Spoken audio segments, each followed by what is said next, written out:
2014.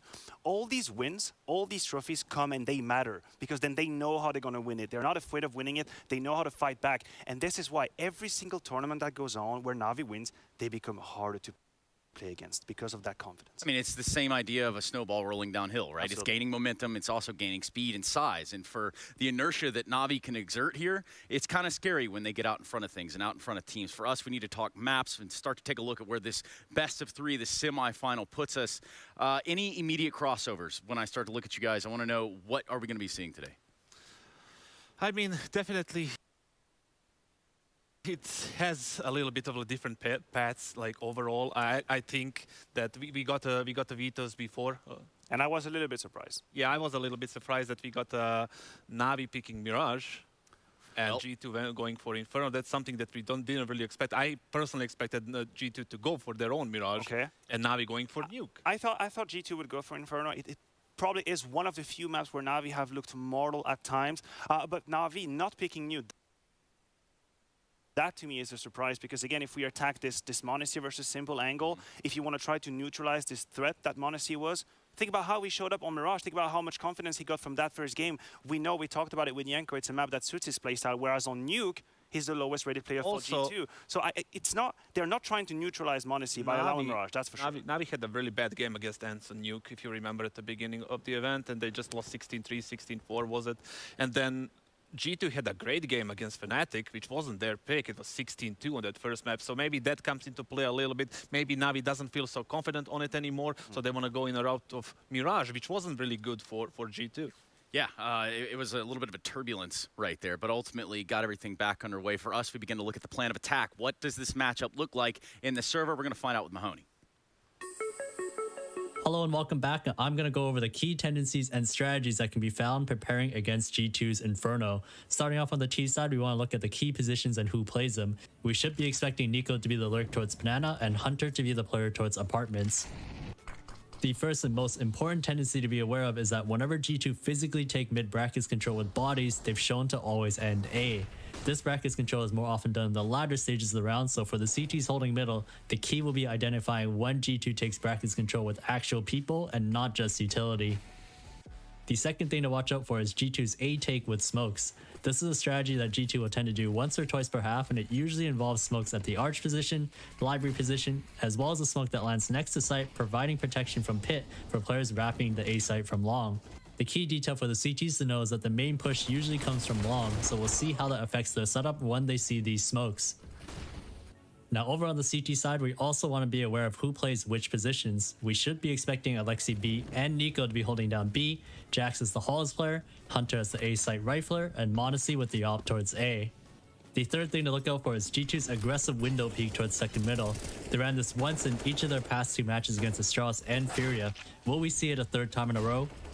That's going to wrap it up. See if you can spot these tendencies and tactics in G2's next match on Inferno. Hey everybody, right now I am here with Jax. Jax, j'ai un petit question. Non, trois petites questions. Yeah, oui. Oui.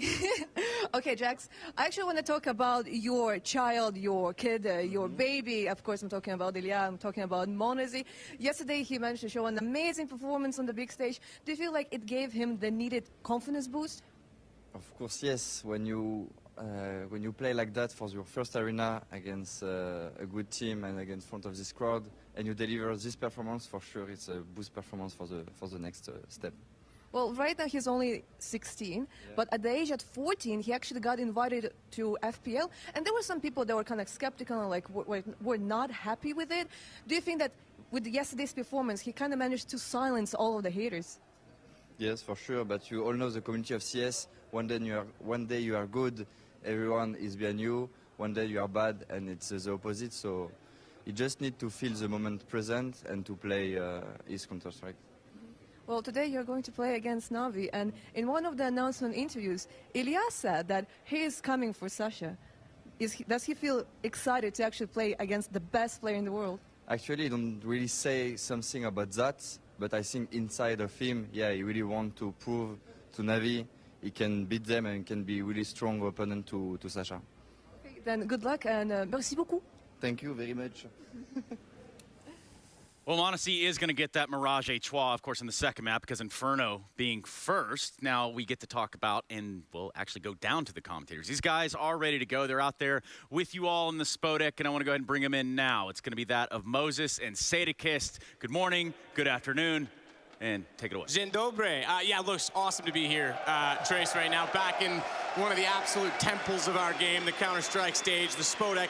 So incredible, and I think we've got something very special. Major final rematch, two teams, one that's been #1 for a while and the other that's reconstructed themselves just to go after them. Yeah, and some really cool pieces of this G2 team. Obviously, Monacy, what is his ceiling this early in his career? What can he show us at such a young age on this big stage? And also, when you go over to Nico, he's not the best player in the world, but in moments of time, he's had stretches. Sometimes it's a month, sometimes it's 2 months. Those small stretches of time where he has performed as the best player in the world. And they need one of those moments in time to be today, because obviously at the center of it all is the undisputed greatest. It's simple. Yeah, and look, let's face it, Navi's under some incredible circumstances, but no doubt about it, they're going to bring us something special on this stage. Simple's going to be behind it. You absolutely know he's going to be playing with the greatest motivation possible, and I think it's going to be so exciting.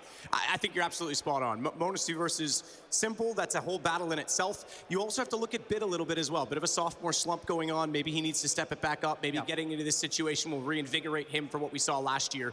But there's so much in this game that's going to be absolutely incredible. We've mentioned some of them, but here's some players that you guys need to watch in this matchup.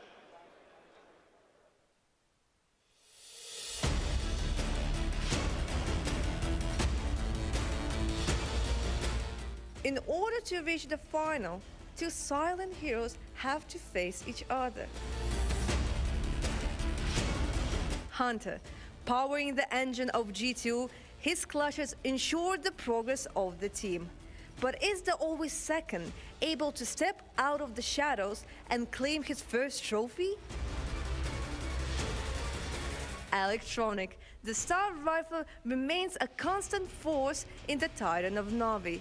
His ambition doesn't stop him from showing great team spirit, but will he eventually own the spotlight?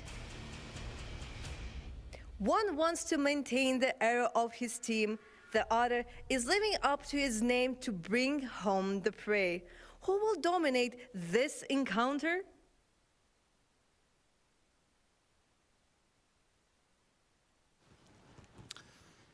Players getting situated in the tunnel. You can see it right there. Doesn't even need a description. Of course, for G2 and Na'Vi, a big one right here. We jump into a semifinal, and I don't know that you could have as much weight on a matchup as the one that we have in front of us, Maniac. I know, and I'm just thinking about all the talent that is in that tunnel right here right now. So many players we could take time and talk about. The commentators rightfully mentioned Nico, the best rifle in the world, no debate at all. Not really present in the first game, but I feel like he's going to have it in his heart to make the difference today, to be that piece that G2 needs, because let's not lie to ourselves. Nico is a player that needs to show up at 200%. There is no stare downs at all. He's just looking straight.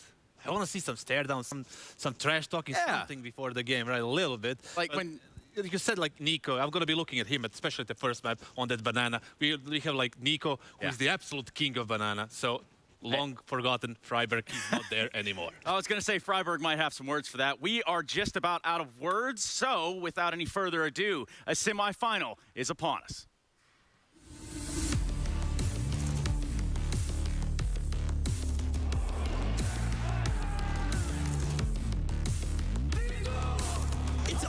Split left over. That is ridiculous. Feels amazing. It's always nice to be back in arena, especially in such arena like Spodek. Many great memories has been created here, and it's just always a pleasure to play in this arena. I'm definitely looking forward to bring my performance up. I know I can do much better, and I know that I will.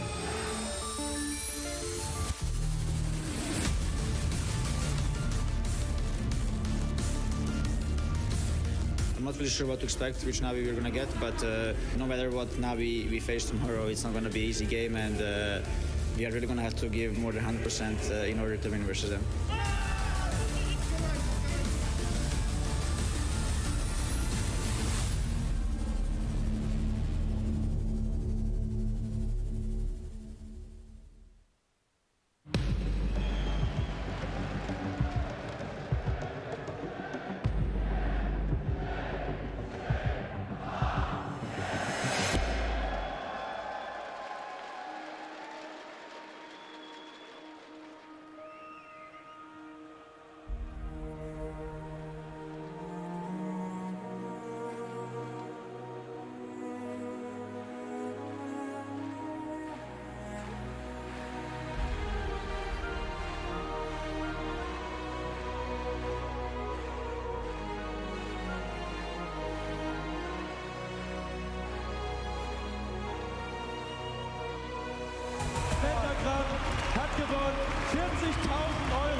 kommt eine Granate zum Sieg und Esports ist der neue Champion.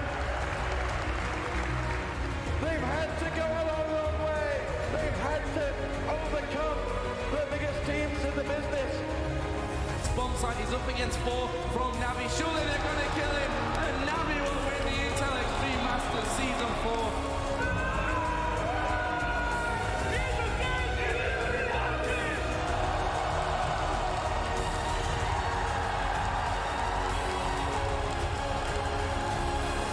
The players that are here, they all know that this stadium makes legends.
Right then, Katowice.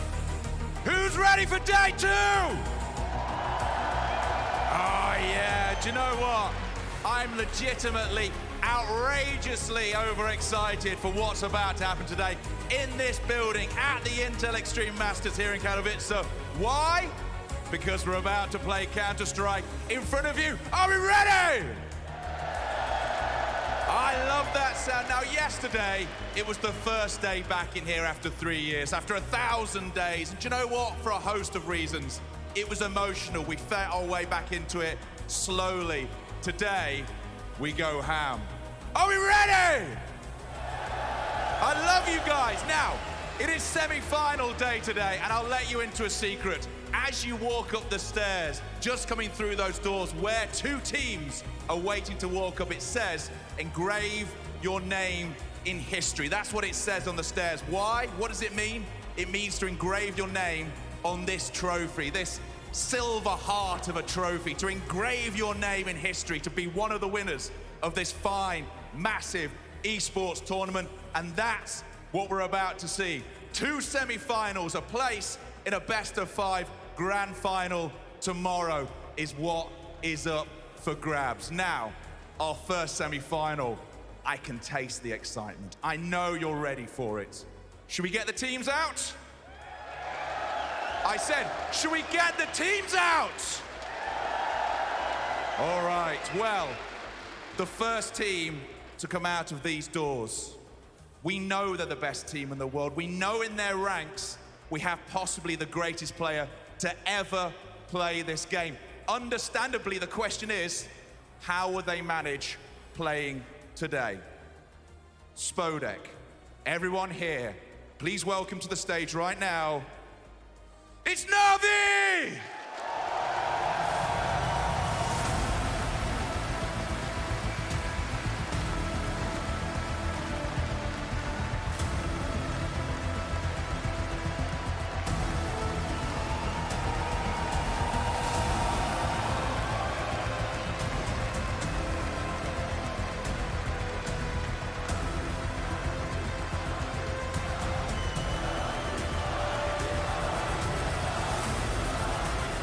Just listen to that, listen to the cheers. Simple says they want to be the greatest team of all time. Today is another step on that path. But it takes 2 teams to make a great semi-final. So, taking them on here today in a few minutes' time is a team where yesterday we saw one of the greatest players ever on this stage. And I'm not even talking about Nico. I'm talking about a 16-year-old who stood up to the biggest stage and showed what he has. Will he do it again today? Will they take on this team? Let's find out. Please welcome to the stage, it's G2!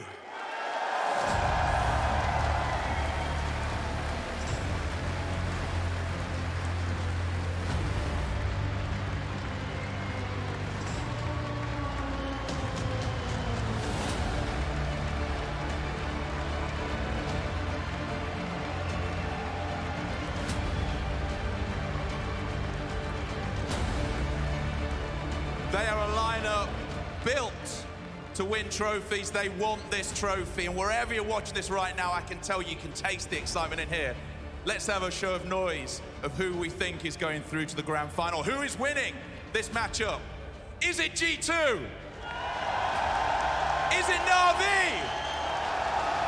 Man, that was close. One more time. Is it G2? Is it Na'Vi? Man, this is gonna be good. Let's have silence in the Spodek. Let's raise the roof. Are you ready? Let's get it on, baby.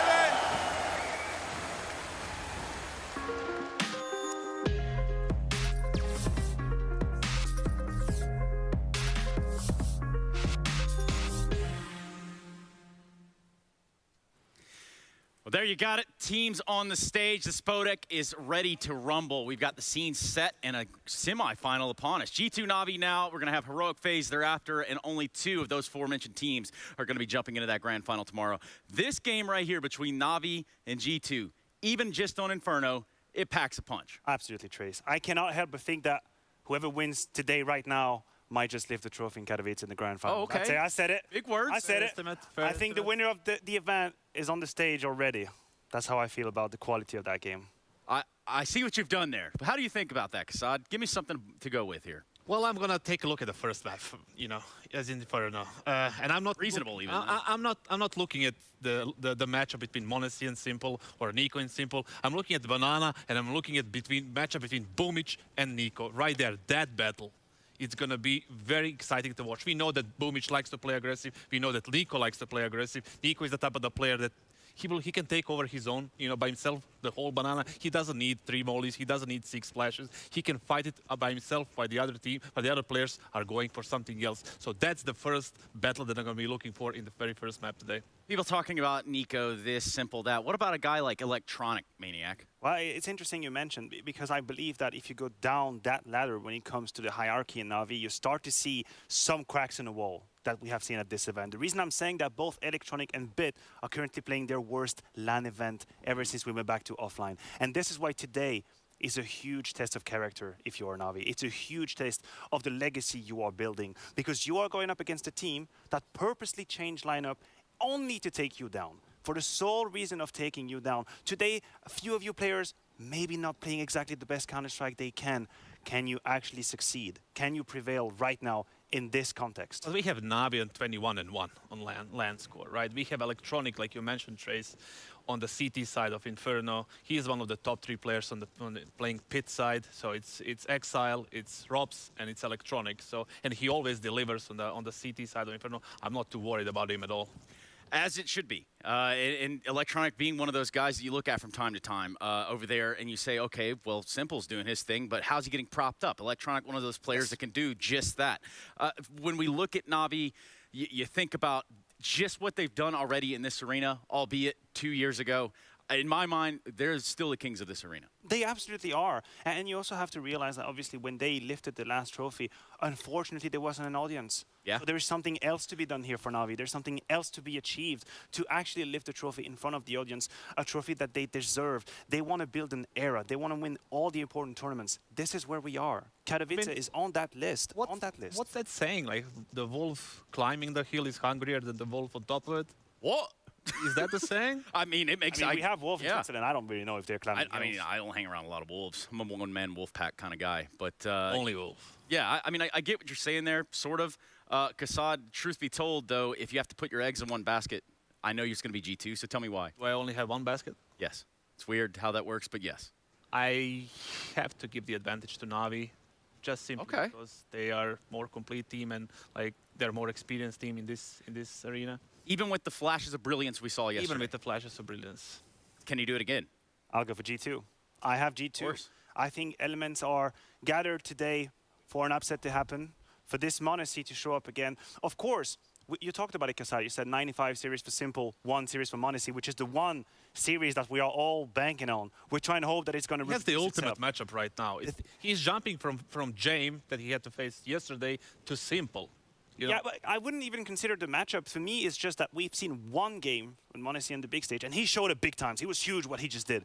It still was just one game, and his story is very fresh, very young, yet to be written. If he shows up again today, it will add another line to his beautiful and new career. That's exactly why I picked Navi, you know? But I'm a believer. It's the logic. I'm a believer. Listen, they were able to do it against VP with Nico having one game out of 200 where he doesn't really show up and he can't make anything work. You know, I know, we know that Nico is going to show up. You know, I would love G2 to win. Of course you would. I would, definitely. But you're forgetting the history here. What history? Well, go on. Between these two teams. Is it when I mentioned, did we also together watch what happened in Cologne, what happened at PGL? Yeah. I mean, dude, Amanek is behind him. We see him right here. And this man, what he's been able to do in his career is fantastic. He's played all the roles in Counter-Strike. Selfless dude, best team player. Now he's even a coach. But we knew that at some point G2 would need an actual, true, natural sniper. We knew it was always the conversation. Now they have it. The same pieces are here. Hunter is here. Obviously the silent hero of that team. Nico, the superstar. Monacy showing up on stage. That's why it can be different. That's why it can be different. And truth be told, there were questions around Xtaz and, you know, him not being behind them. How is this going to affect the psyche of the players? And for a young gun like Monacy, how does that build up into the arena itself? Seems like they've got it under control. Does Amanek add to that? No. Okay, well, fair enough. First of all, Maniac, in order to, you know, to have your, well, guess right, or, you know, you being right about this match, is Jax needs to step up. Okay, fair enough. He needs to be on the highest level possible of his individual game for them to have a chance. Simple is going to get his numbers. Electronic is going to get his numbers. The same way that Nico is going to get his and probably Monacy, right? But these supporting parts, they need to be the one on top if you want to overcome what you didn't in the past games. And I can see where you're going with this. I think Perfecto he has given us, a lot of insurances over time with what he's going to prevail and how he's going to clutch around. There's a name you didn't mention. What about Bit? What about this man that turned into a machine when we went to offline Counter-Strike? He surprised everyone. He had the most successful year any rookie has had in Counter-Strike. But like I mentioned it in the pre-show, he's slowed down a little bit here. Do we think he can maintain this absolutely astronomical trajectory he had at the beginning of his offline career? Is he the key part of their winning? His super strong performance is not a key part of their winning. I think it is. I think him turning into a superstar was the difference maker with Navi when they put their feet on the throne, probably their butt, arguably, and they stayed on it. I think it was very mostly due to Bit ascending to that level because Simple is always an incredible player. I will never ever challenge that. Same for Electronic. I think Bit was the difference maker. So if he was adding to it, not the difference maker. Okay. Now we're doing Thesaurus. I like this. Right this now. is great. This is exactly what Analyst Desk should be doing. Now, of course, you're wondering why we're not in the game. That's because the players just got to get their levels right. Sometimes, you know, in these arena events, there's sounds and all these things. You want to make sure you isolate those out. Absolutely. So when I'm looking at this matchup, and I'm thinking just looking back to yesterday, if you're Navi, Kassad, if you're Navi and you sat there and watched this quarterfinal, you saw a 25-22 scoreline on Mirage, what did Navi take away from yesterday? What could they even take away from yesterday? Well, they took away that they should not be playing Ancient. Okay, fair enough. Yeah, I guess that's right out in the open. It's kind of hard to pinpoint it, put anything right on it. The thing is, Navi surely watched that game and they prepared definitely for a map, and I think they got their pick immediately after that game, and I believe they have something ready for us, something that's going to get them into the finals, Maniac. Look, they either neutralize Monacy or they don't. And if they don't, it's going to get real ugly.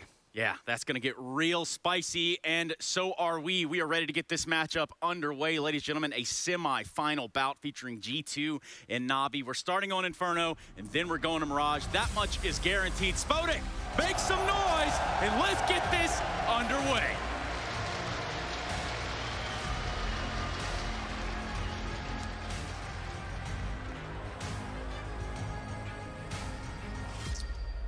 It's been 3 years and we are back. Simple is synonymous with Spodek, but today he goes against a young talent that could shut him down. Monacy yesterday was absolutely incredible, and it's G2 that have been warmed up in front of this crowd. Yeah, and that's the question. Monacy, can he deliver another performance like that? They're going to need it. It's going to be huge. Pissed Around is live. Navi, a pair of dualies. across the map. Simple with one, Perfecto with other, split between the bomb sites. And G2's gonna take this one slow. Looking for anything, looking to see what Navi's gonna open this game up with. Any aggression, and they see nothing for the moment. Not a typical pace to a pistol round we're used to, especially on Inferno, with lots of mid-aggression. No one really wanting to overstep the mark this early so far. In a very, very important semifinal. We said it in the intro. This is a team, G2, that has been reconstructed with one goal. Carlos is here. They brought in Almanac to make do for having an issue with the coach. Obviously, X-Taz couldn't be behind the team. They are all hands-on, all assets, all resources. Ooh. Simple spotted. Oh, he didn't see Hunter. He's going to sneak down. This could be massive. He's already on the move, but Hunter's coming back that direction, and Simple gets removed by a Glock. Yeah, but you could see the mindset of Simple on the hunt, saw an opportunity. This one doesn't pan out, neither does that. What a shot. Monacy, great level brought in this pistol round, and it's just bit. Can the sophomore do anything? And he goes down as well. The pistol's gonna go to G2. A bomb site is lost. Very, very precise as well. The accuracy, no question, favored G2. And as you say, bomb goes down. Boomich will back off. The dualies of Perfecto as well as the armor looking to be held. 3 utility, 3 grenades.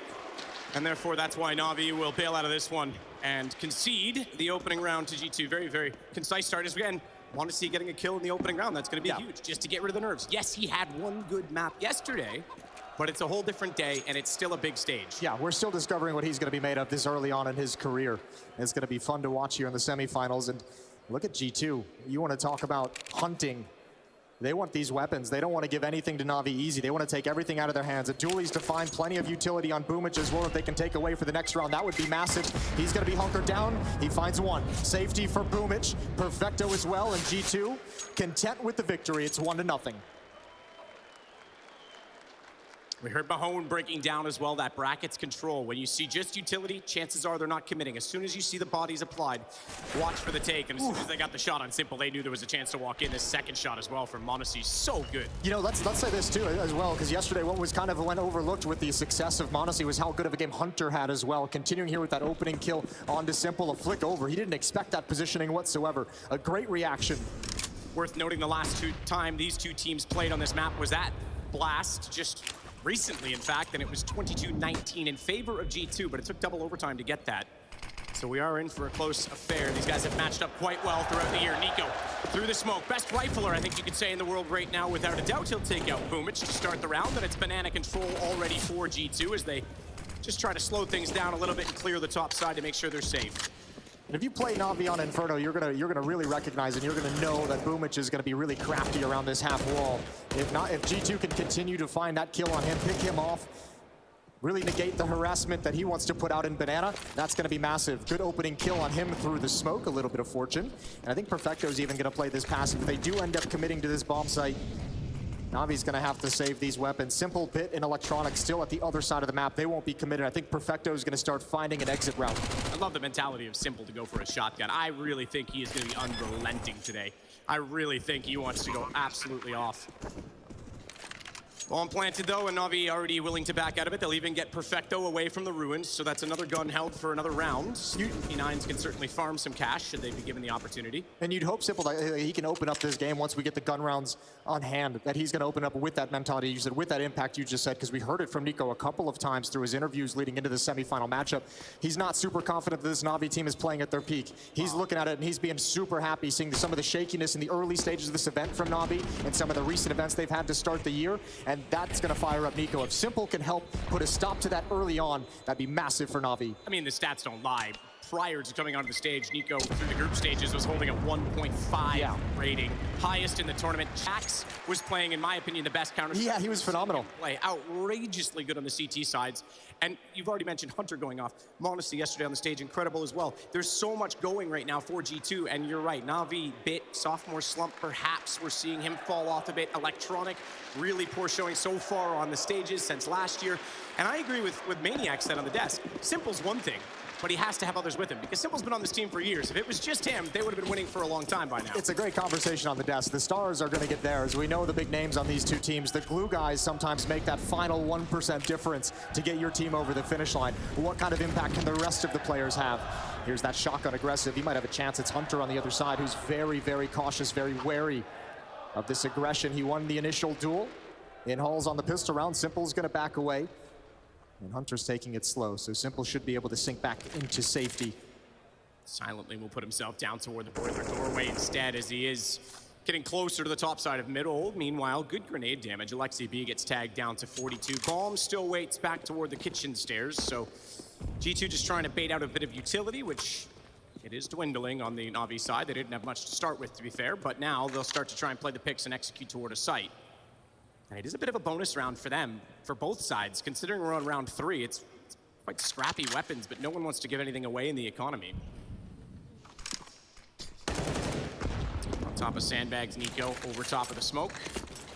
Trying to catch a stray toward where Boomich is currently positioned, as he and Perfecto have the crossfire set. It's potentially Simple could be put into play here. It's looking like G2's lining up a Halls pop. Hunter and Alexi and Jax are going to start moving up. That's where the shotgun is placed, and what a perfect position for it. We'll see utility over. Spots the first, waits it out. Simple strikes, he didn't see the second. He didn't see the second, he looked back. He was pumping the shotgun, that denied his vision. Jax gets underneath, and down goes Simple. Monacy and Hunter come in as well, and it's a pretty clean execution. You were right, he was in the right spot. Yeah. It was just the timing, it caught him off. And in the blink of an eye, he missed an opportunity to potentially get a second, because there was quite a while that Jax was in there as well in the pit. I think you nailed it. I think the reload animation just really blocked his vision. Unfortunate for Simple, able to get one, but you could see the danger of that position. So G2 going to get another round with the Halls pop. Perfecto, some damage from Rain, and with some of the HP lost on some of these players, it's going to force G2 to have to be aggressively finding an escape route away from the bomb blast. Although it is planted deep into the bomb site. Over towards Halls we go. Perfecto, not really challenging anything. He's more concerned with saving his armor at the moment and that SMG, which he can use in the next round, or pass it over to Boomich, who's a big fan of the SMG and Banana, and just buy up some easy utility around it. 3-0 for G2, but the guns are about to come out for Na'Vi, and Simple's got plenty of cash for an AWP. Absolutely does. Make no mistake about it as well. Perfecto holds that MP9. He could play aggressive in this. Okay, I thought you were spot on with that. I thought they wouldn't waste time getting into this. Perhaps realizing that they've also saved 2 Galils. They don't want to invest into the AWP just yet. So Simple goes on to the M4.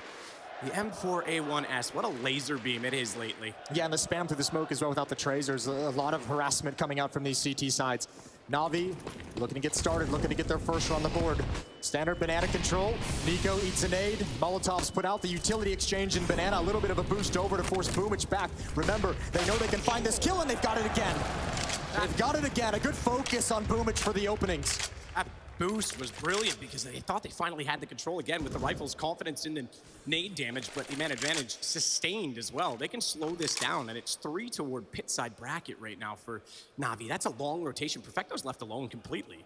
We'll keep an eye on that too. If that's going to continue to be a point of success for G2, then all of a sudden Boomich and Na'Vi maybe have to rotate a third player over to the B-bomb site to start these rounds. Maybe have to back Boomich off of that position that he loves so much, at least for a moment, until they can regain control. And G2, they love it. They have the advantage of this bomb site, and they know it. It's all on Perfecto. What can he deliver? They're not looking, and he can't complete the kill. Jack's down to 1, and again, a bomb site overrun, and Na'Vi's not even going to contest. Yeah, I think part of that was that it was the MP9 left over there. Why rotate over if the odds aren't good anyway? They would stack up A. If they come that direction, now they'll just save the rifles. They don't have to commit this investment to that side of the map. And if you're Perfecto, you're probably thinking, man, if I upgraded into an M4 that round, or had any kind of a rifle, maybe that's a double kill.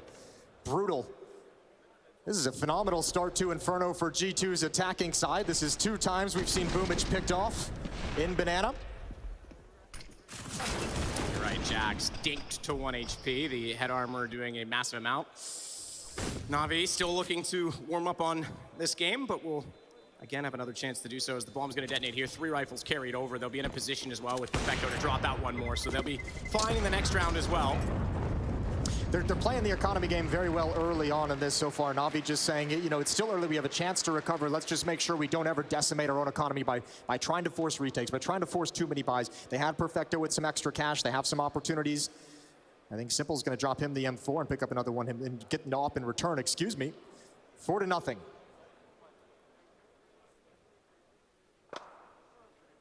There's going to be the op.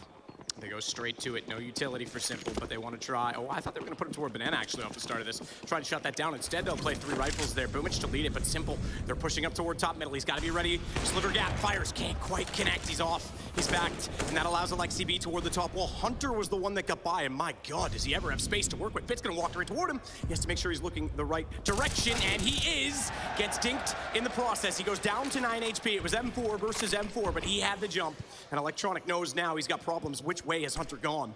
Simple still searching as well as that smoke continues to be a problem, and they've given up the pit side of the site.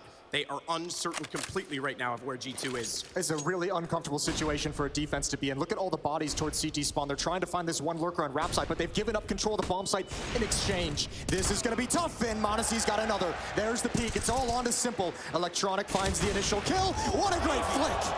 Simple absolutely nails Alexi B, and you're right, they gave up the pit side, but they got the information on the re-peek from Pit as Bruins wraps back around. Jax is up high on the balcony, but he will fall down below, and it is all left to Nico. 1 on 2, and he's the late lurk. Bomb's still down on that side. Simple shut out by smoke. They are uncertain of Nico's timing, and they don't want to overcommit to be caught off at an off angle from balcony, so Nico will work it up. The rifle versus Simple's AWP and Electronic to support. Electronic right now sitting in moto. Was this gun barrel spotted as he tried to peek out? Because Nico certainly thinks otherwise. Sees Simple down low, but he has arrived in the server now as he gets his 3rd kill in the game, 2nd in the round of the AWP, and Na'Vi have their 1st. Yeah, important double kill in the round for Simple, obviously helping out, but just getting your feet underneath you. Na'Vi, as you said, 1st round in the match on the board on their defensive side. That's huge. Na'Vi is willing to sacrifice the point of attack, but they're going to win all the other battles on the extremities as they wrap and pinch. Instead of a hard hold of the A-bomb site, they find success elsewhere, and a good 2v1 victory. Costly round still, though. Boomich is going to be left to an MP9. And again, they'll play the 3-2 split. Simple playing on the CT side of mid. Smoke's already deployed in front of him. Again, they need to read this. Mahone mentioned it. If you don't see bodies behind the utility, you might have other indications that it's not going to be a commitment. So the fact that Boomich pushes down, seeing, or at least getting the calls that they're on the A side, gives himself up to Nico. He's got to be having a frustrating game. He's gotten picked off, I think, 3 times now as openings, but 2 of them have been through smoke. 1 of them was a boost. So some creative ways and some fortunate ways that G2's finding an opening kill. And this is plenty of rounds now that G2's had a man advantage. As you mentioned, money not great for the Na'Vi side. They need to string 2 together. They've brought over Simple to help shore up the defense at this bomb site, posturing and backing away. And Perfecto's got utility. He has smoke and Molotov as well, so he can buy time to bring a teammate back if need be. Again, though, from Na'Vi, they've rotated Simple off of this at the time that they're going B. Once more, it's just Perfecto. And Simple, I think, is going to rotate back around now, realizing that there's no further contact. There's a late smoke thrown, I think, by Hunter that went over the top to cover off bracket side, but CT covered. AWP for Simple, no one to boost him, and Perfecto down already. Simple is going to be alone. I don't think there's going to be anyone arriving either. Electronic does not look interested in this at all. Simple holding it out 32 seconds. Electronic could push down to try and cover off Banana behind. They won't commit to the plant yet. Nico goes for the default at this point. And Simple has to escape on this. There's no chance he gets back in against 5. Surely as he shoots through the window, but they're behind the box. That'll save them in that situation. They're going to look over the smoke. Simple, he's going to make the mad dash, and he's out. He's going to save the op. They'll be able to drop some weapons over. It's going to be another buy in the next round for Na'Vi, but another just standard, solid victory for G2 off the 1 opening provided in Banana. That's Nico to find the opening kill this time. It's going to be 5-1. G2's pacing in this game seems very good. Well, you know, you have to say that defense from Na'Vi. I mentioned Perfecto having Molotov, having smoke. He could have gone for delay. He could have gone for a Molotov to harass that kind of attack from G2. They actually call for Simple to go for the pop flash, so it's an aggressive defense. They want to activate him instead of trying to delay, instead of trying to make that hit awkward for G2. It doesn't pan out. 4-round lead for G2. Efficient round as well, all 5 staying alive. Nico's got 8,100. Pre-nade by, he'll get down to 69, but that's still, I mean, they're in such a powerful position right now already on T side, and Alexi B has been pretty sharp so far. Not a lot of kills in this game because of the amount of saving, because everyone's playing the economy game. Only so far been 8 kills for all of Na'Vi, and we are 7 round, well, we're going into our 7th round. It's good calling so far from Alexi B. You got to give him credit as well. I mean, not just the opening picks that they're finding, that obviously helps, but the times they attack the B bomb site, what makes it so difficult is the myriad of crossfires you can encounter inside that bomb site, the various positions, and they've been able to find timings on that B bomb site where there's only Perfecto in defense. They're easily able to overtake and overrun just one player. And that's got to be the point of emphasis in this timeout for Na'Vi, talking about ways to shore up the B defense because it is getting abused at the moment. 5-1. Silverheart shines on the front of the stage. That's what this is all about. Boomich, again, going to be the aggressor toward Banana. Simple stares down middle to see if anyone dare walk out too far. Jax is in the underpass position, but he'll evade detection for now as Simple's eyes fix upon the connector at top middle in the meantime. And now it's all about utility on Banana. Nico watching the skies to make sure there'll be no flashes thrown or nades or Molotovs really toward that tree position. And Perfecto's going to be left alone again. Boomich just running to pick up an extra piece of utility. Boost up here. Drop the smoke over to his teammate on the ground. A little bit more delay tactics, and it's quiet on the map for G2. This time they haven't been given the gift of an opening kill.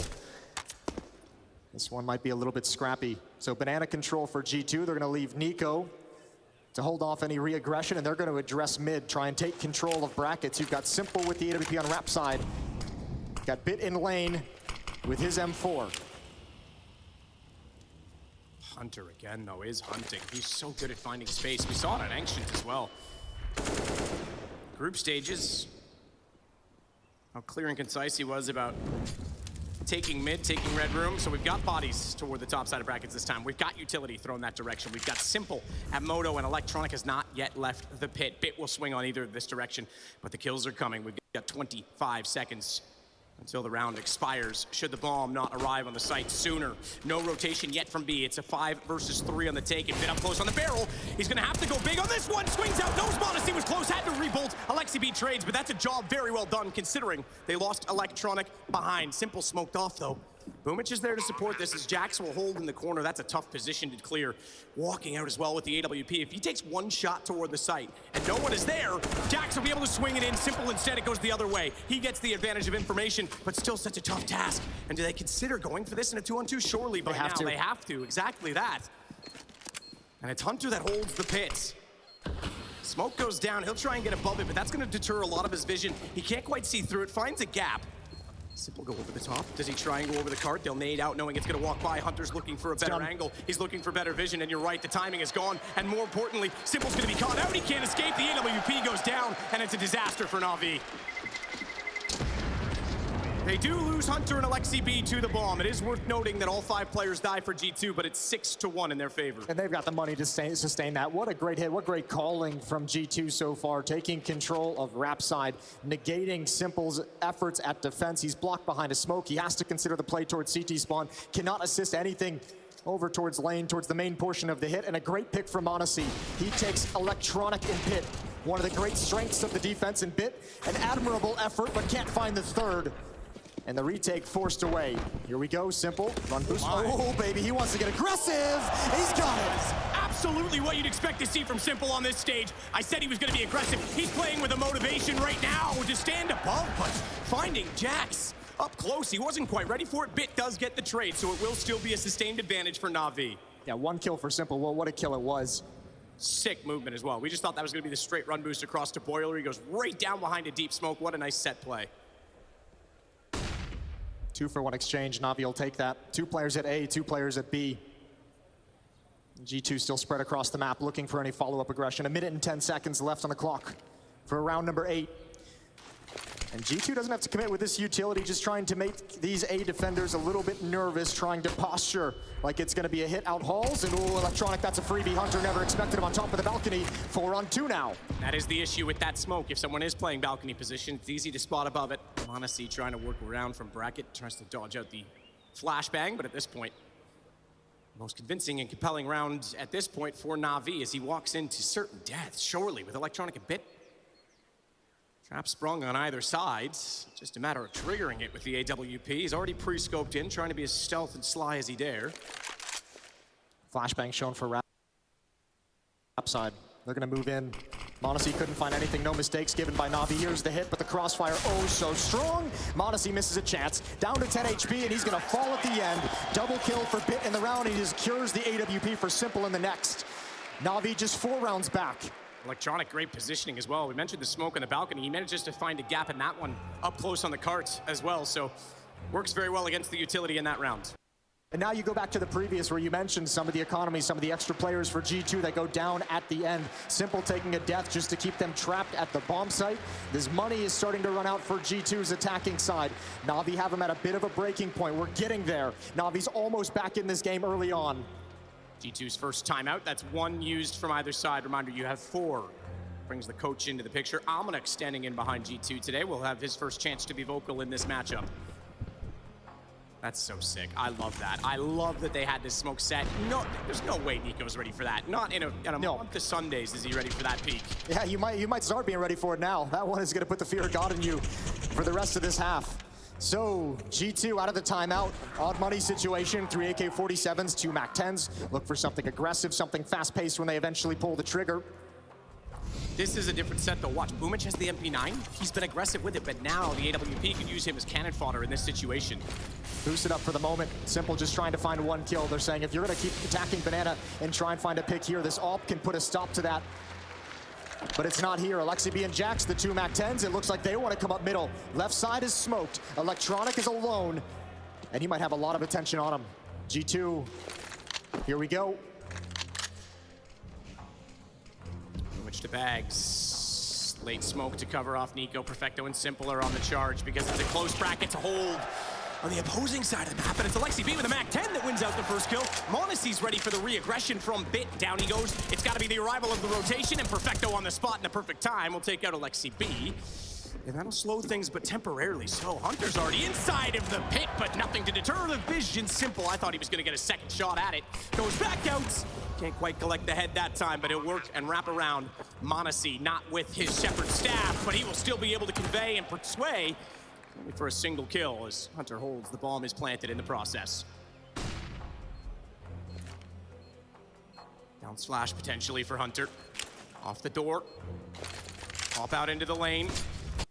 Forces them to look away. Boomich fully blind. Nico goes on that. What a call between the Kovacs. And now Simple's trapped. A recovery 7-2 off the back of the timeout. What a great win from G2 again, and Na'Vi actually does a great job scrapping back into that, but a hugely important round for G2 to prevent the money from disappearing. This is a relentless offensive half from G2 side. So impressive thus far in the game, but a long way to go. Round 10 is coming in. Electronic just gets obliterated. And yeah, Simple claws it back as best he can, but what a tough retake scenario to be in.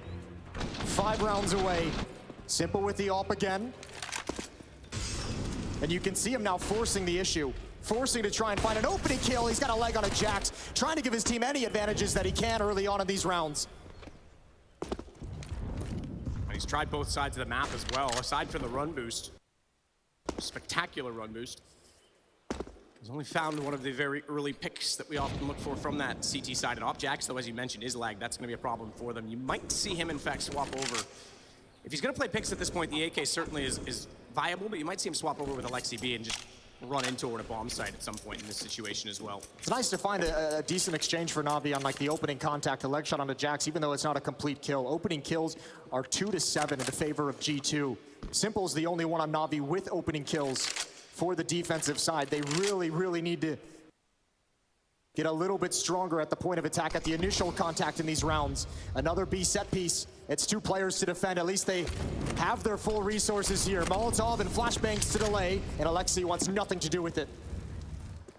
Hunter takes out Bit. Not done there. He finds Electronic trying to refrag toward top middle. He'll wrap around as well. So much control. Simple will shut him down, but it's still not a set-in-stone situation as he is left alone. Simple again.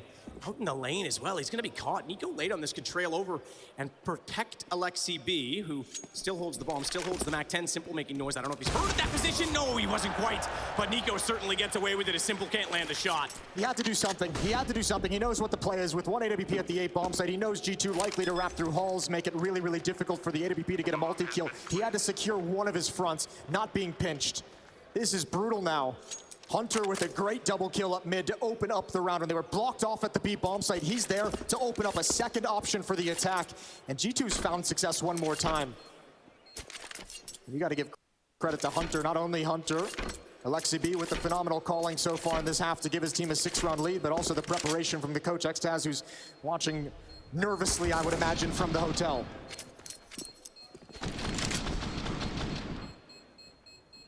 Imagine even so, but right now he's probably pretty comfortable about things. It was so close, that shot from Simple. It would have been real interesting to see what he could have made of the round afterwards. Another clean round for G2. Navi's map pick as well, down 6. Yeah, that's not a good sign at all, is it? Won't be an AWP this time. For Navi. Shotgun again from Simple. You want to talk about success in this first half for G2's offense. We've referenced it, and obviously the scoreline is showing it. There's, what is that, 7 plants so far in this half and the 11 round played. They have had access to the bomb sites basically whenever they've wanted it. So much damage, though. Is Boomich aware? Is Boomich aware? No, he's not. Didn't hear Alexi B at all, despite that he was tagged by the Molotov. There was so much else burning and going on that they didn't get the audio cue, and the early damage was there against Alexi, but he survives on 47, and once again, it's the opening pick for G2. Perfecto, oh goodness, has to reveal his position by extinguishing flames, but they will not try to strike. Alexi does not have the health to try and take that battle. So they back off slightly. One thing Navi has going for him at the very least is Hull's control, but over towards the B bomb site, Perfecto in his smoke, getting spammed. He's trying to respond. They know his position. There's nothing his teammate can do to help him. There's no utility on Bin. He's even tagged. He's going to go down. Simple finds one on the other side of the map. Is able to upgrade to an AK-47. But again, another round that Navi simply cannot fight for. It's going to be 2-9. And now it starts to get desperate for the Navi side. They still have a chance to recover, to make this half interesting, to give themselves a window of opportunity in the second half, and they need to cling to that hope with all they can. G2 just winning so many opening duels. Not only winning them, but winning them convincingly, and then just pressing the issue, pressing the advantage that they have. Navi hasn't even been able to rotate extra players in position to try and recover the scenarios or set themselves up for a retake. It's just been so comprehensive that they can't even consider retakes in a lot of these rounds.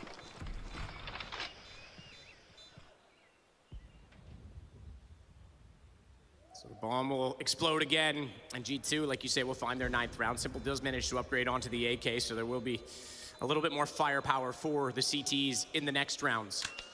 And what do you do at this point, Jason? Because you keep putting this aggression on. You've only found the opening pick really the one time where Simple gets run boosted. That's not going to work every single time. No way. They see that mid smoke again, they're going to be staring into it. So do you sit back? Because that's not worked either. The mid control, the map rotations, like you say, have just not been there for Navi. Yeah, I mean, that's a trick you play once and you can't really go back to it a whole lot. Simple's going to stick to the AK-47, and I think you got to let the B defense be a bit more passive. You got to play the executions that G2's going to come with if they will. But you're still having problems over at A, and that's the real issue for this Navi defense, is neither one of their bomb sites have shown that they can stop anything. Their defense anywhere on the map has been ineffective. Someone's gonna have to step up individually to get this Navi team back into the game. Alexi, some utility damage onto him, down to 42 HP, but they do have banana control. Boomich is left alone. As Perfecto picks up a few more drop nades in CT spawn.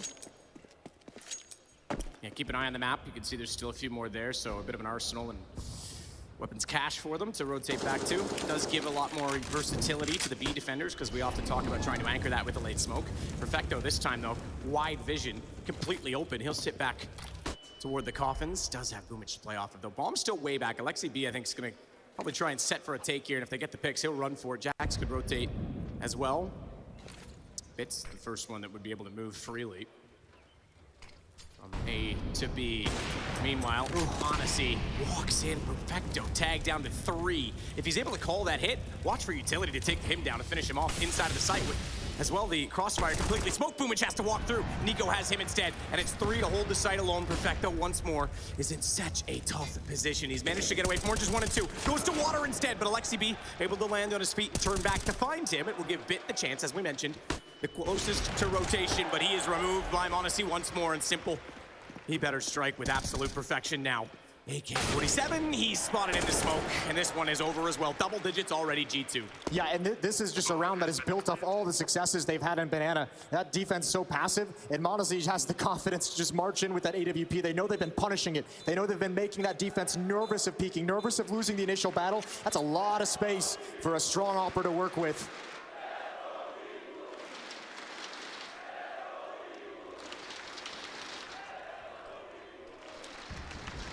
This has been an incredible half from G2. Yeah, no question. These guys are here to play. The stats don't lie, and I don't want to take away from them either. At the same time, Gambit, VP, now Na'Vi, all looking maybe not at their best, so keep that in the back of your minds. 10-2. It's working out, as you mentioned, exactly the way Nico said it in the interviews. And they're piling on now, running up the score, and all smiles for the G2 camp, and you can understand why. Another timeout taken. Which just nothing he could do, and I thought Alexi B might get taken down here because he was jumping over, pre-firing it, but Perfecto was already occupied. Yeah, that's a pretty one-sided affair for Hunter, isn't it? Simple stuck in the cloud, and yeah, now the frustration starting to show. Boomich. Surprised he looks a little shiny up there, Nico. Wouldn't think they were breaking a sweat at this point.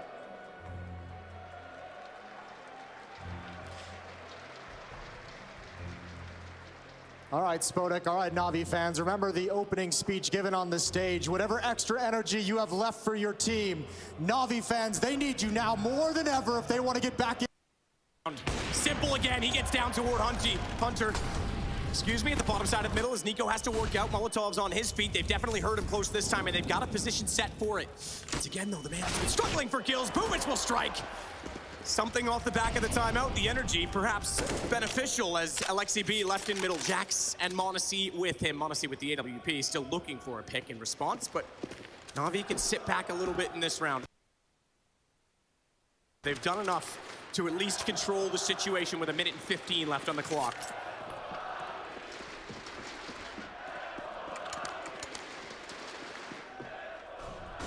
Alexi goes all the way back to grab a flash that was left behind in spawn.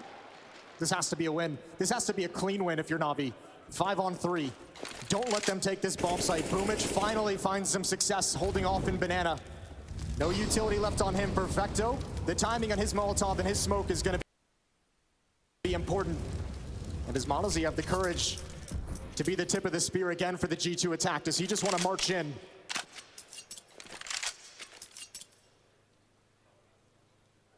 m0NESY go with the AK despite that he has 100 HP, so too does Alexi B. This is a call from the kid.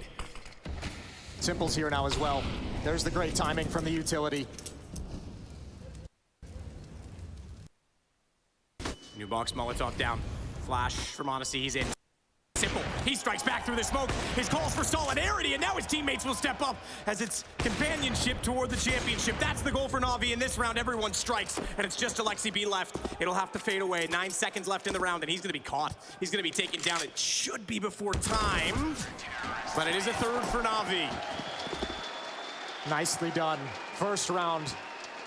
First goal accomplished. Now they've got to string them together. If they can get out of this half with 5 with the way things have gone, that's a victory of sorts. That's a victory that you can cling on to for the second half. G2 in response, try and ice out the Na'Vi defense. Make them feel a bit more pressure looking up at that scoreline. 10-3. It's simple in the round to get his team started with another victory in oh so long. They have not been able to put 2 rounds together back-to-back yet in this half.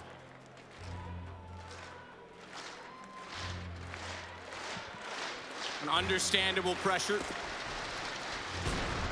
So much distraction. Sure, a loss of sleep for Na'Vi, and understandably so. No one would have blamed them if they didn't want to play this game. No one would have blamed them if they didn't want to be on this stage, but they do. This is what they do, and this is what they need right now. So I believe firmly that if they can get rolling in this game, that energy will translate over. It will become positive, that they are absolutely motivated toward this. They just need to get a foot in the door. And you are absolutely right, Jason. Back-to-back rounds could be the key in doing so. Well, you want to talk about 2 things the desk mentioned. The glue guys, how are they going to perform? The players outside of the stars for Na'Vi. This game has been decided so far on overwhelming opening kills in the favor of G2. Still nobody from Na'Vi outside of Simple has an opening frag. That needs to change in these final 2 rounds. Boomich aggressive on top of sandbags. This time, not a whole lot of pressure sent his way. And G2 is going to address the A bomb site. Bit and Simple aggressive in quad. Interestingly enough, Na'Vi has more multi-kill rounds. It just goes to show that the trades have been favorable and everyone's been striking so far for G2. It's been heroics that's been required from Na'Vi. Navi, and again this time, Bit only good for one. No backup, but Electronic on the balcony waits as they wrap around. He'll put a Molotov down. That's gonna segregate Hunter, who instead goes up over top of the bales. He'll get away from Flames, but that puts him in the vision of Boomich, and now the team's starting to align. Now Navi looking poised to take back-to-back rounds. It's still just a one-man advantage, however, in Monacy. He's looking for something else, some other angle as he gets aggressive. Unorthodox with the AWP, couldn't quite spot the player on the stairways. Cerwella, rather, at the graveyard. And Electronic is looking to be as cheeky as possible in the pit, rotating multiple times into different angles. Chase in, and he's gonna pop up and get Monacy down. Just Jax remaining, and it's a similar angle. I dare say he may have been spotted. No, not quite.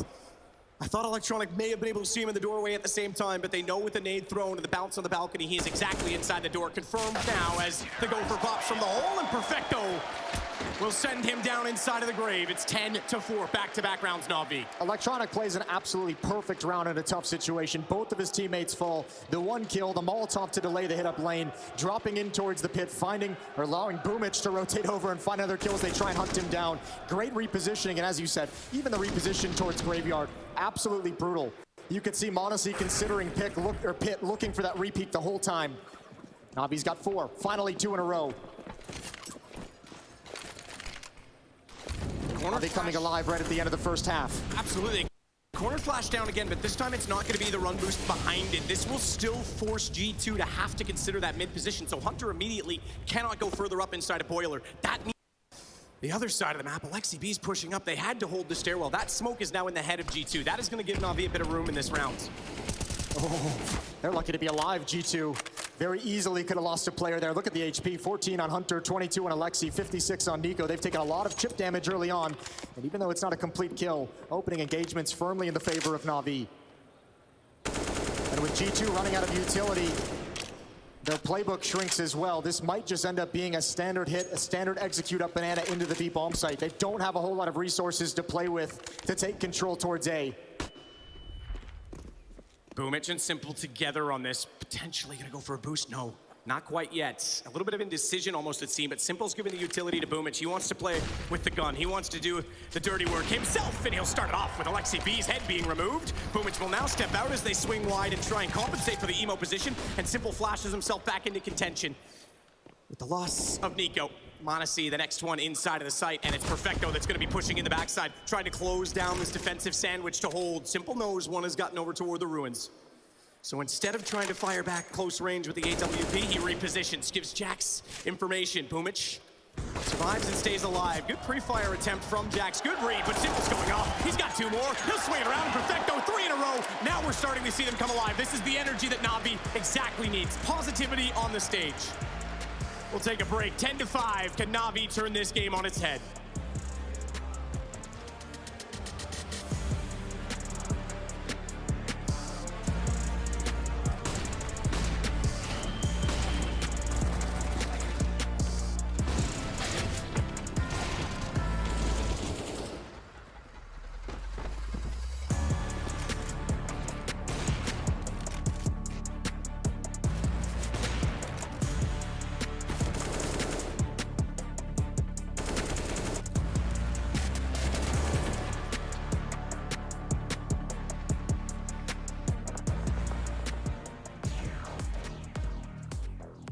Представься, как тебя зовут, сколько тебе лет, какой ты национальность? Всем привет, меня зовут Валера, мне 19 лет, я украинец. Какой твой любимый сериал и почему? Я люблю «Бумажный дом», я сейчас досматриваю 5-й сезон, мне он очень нравится. Кобол или Трейн? Выбери, что-то одно из этого. Наверное, выберу все-таки Трейн, потому что он мне больше по душе. Кобол мало играл. Занимаешься ли ты каким-то спортом? Да, я занимался борьбой. Много. Это жесткий вопрос. Что бы ты предпочел, присоединиться к Гамбит или Natus? Я выберу Нави. Так и знал. Почему? Тут next вопрос, почему? Потому что. Любимая игра, кроме КС? Давай. Приступай. Нет. Нет таких, наверное, игр. Все, отмазался, красавчик. Ты бы предпочел делить комнату с Бумичем или электронику? Электронику. Почему? Любимая еда. Если это украинское блюдо, пиши. Болоньез. Болоньеза, да. Болоньез. Все. Окей, что бы ты предпочел, присоединиться к Фейс или G2? G2, наверное. К Илюхе, да? Почему? Ну, ответь. Потому что, мне кажется, G2 лучше, чем Фейс. Твой самый лучший поступок. ИРЛ. Ну, типа, в жизни.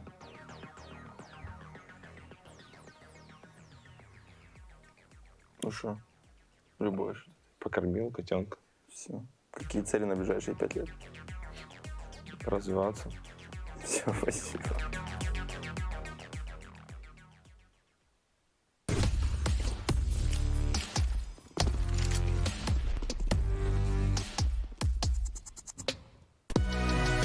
Hey Future Pros, back to Inferno today with a pretty useful Molotov. This molly will force back an AWPer playing close to porch. To execute this, use your KZ skills to get onto the corner of this railing. Aim below the wooden rafter and at the bottom of the cracked paint on the wall. Then jump and throw. This will force any AWPer playing porch side to move back onto the site, or play more aggressive, so watch out for that too. Good luck!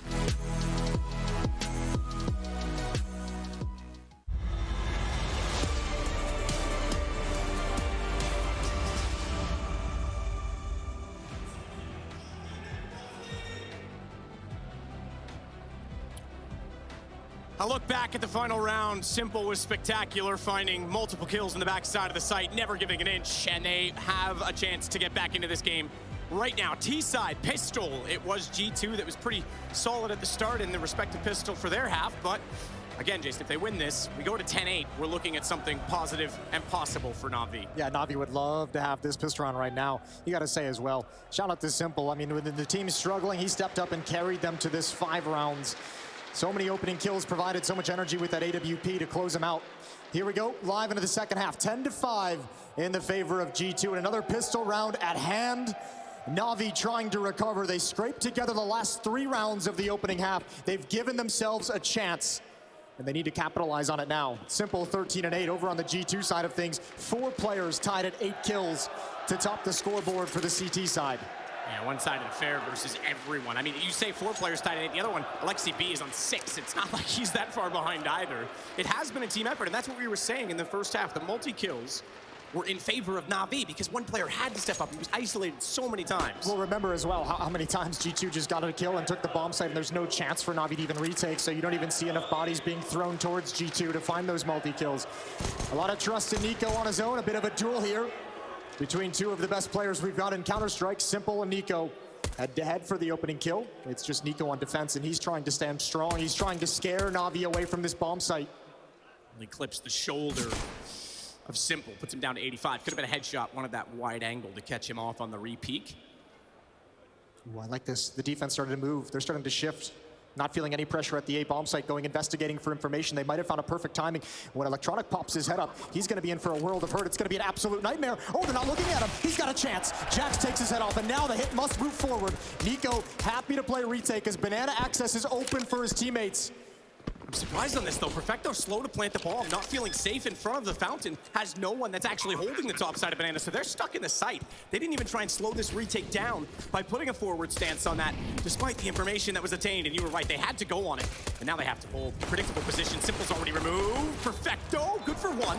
Bit's gonna chime in as well. He'll get taken down in the end, but Bit back towards CT, trying to bait Boomage back into position as well, as they're both holding off on the same angle. Nothing to cover the bomb yet, but it's not planted for them. They can go in behind the fountain. It's the wrong guy. He's sticking it. It's not the diffuser, but Bit's got the kill instead, and Na'Vi get the round. What a gutsy win from Na'Vi. They had every disadvantage in that round. Usually that retake in Banana is not that quick after the plant, but G2 was there and ready to fight immediately. Incredible hold from Na'Vi as they work their way through ruins and avoid being ruined themselves in the pistol. 6-10. That window of opportunity for Na'Vi to get back into this game is wide open. 1 HP. I thought they missed it. I thought Alexi B was going to get the defuse because he looks away after killing the man that's crouched by it. Simple on the AK immediately. Throwback with the iBuy power stickers, shall we say, Jason? Got to appreciate it. Perfecto moving forward. Boomage as well, far behind. Taking Banana control as 2 players from Na'Vi, more than content to walk up mid. Simple and Electronic, what a powerful pairing it is. establishing some presence on the other side of the map as well. So Na'Vi have all the initial map control that they could possibly want for the moment.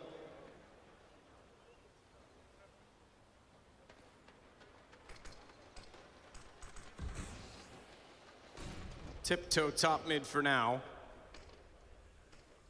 No overcommitments. Honesty. Edge of the wall, smoke behind him is isolating the site itself, but he is ready, not quite for Electronic. As he uses all the energy and electricity in the world to fly around the corner, Jax will get removed by Simple toward the pit. Bomb by Boomich will be gathered at mid, and that should be a secure plant at the very least, if not a full save from the CT. So we're looking at 10-7 again, Jason. 10-8, this is on. Look, Electronic, that's a great opening shot onto Monacy as well. If he starts coming alive into this game, he's such an important player on this Na'Vi attack of Inferno. The way he can lurk towards the A bomb site, he plays with Boiler a lot. The way he can find and wrap around any kind of retake towards the other side of the map, towards the B bomb site. He can be a very dynamic player, and if he starts to feel it in this second half, that's a new element of danger that Na'Vi has to play with that they haven't yet had in this game to a full degree. 4 rounds back, it's gonna be 3 rounds when all is said and done. Hunter, Nico, and Alexi just saving weapons, saving armor. Na'Vi is gonna be scary if they get going right now. The willpower that'll be on this team once they start to get, as I said, even just a foot in the door, oh. It's gonna take a lot to shut down that force. And they're gonna hunt right now. Boomich, Electronic trying to get around the corner. Mac 10 can't quite do any penetration toward the caskets. And it should subside as we have a few gunshots. No one else goes down in this situation, so it is now 10-7. And they will be 3 Mac 10s, the Galil and the AK still up on the T side. Respectively on the CT, you've got 3 Deagles. A CZ-75 for Hunter, who still has the armor, and Monacy probably not going to invest anything into this. Perhaps some utility, but wanting to get out that AWP will certainly be on the agenda. Yeah, those SMGs can obviously be very effective. Great opening shot onto Monacy, and even Simple over towards lane. Just waiting for a peek as well from Pit. They find 2 kills and an easy stroll into the A bomb site. Here we go. 4 defenders initially for G2 towards the B bomb site. They don't have a whole lot of utility. No pop flashes to activate any kind of a trap. Just smokes for delay tactics. Jackson, Alexi, each with 1. Nico just crossing his fingers, closing his eyes, and firing into the smoke. Dodging the tracers as they come in return.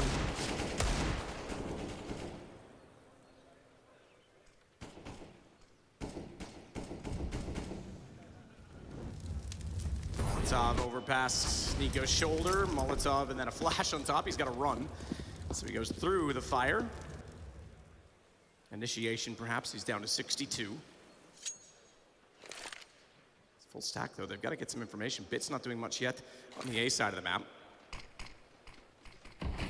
So the last thing Na'Vi needs would be a disaster to go down to this in this situation. Yeah, G2's gonna love this when this hit comes in. I mean, the question still, just overwhelming firepower for the Na'Vi side, especially with the 3 SMGs against so many unarmored and unhelmeted opponents. Simple wants to investigate. Clean and concise with the AK. Bit again, not finding enough. He's gonna rotate back. This is the full stack. They see the first.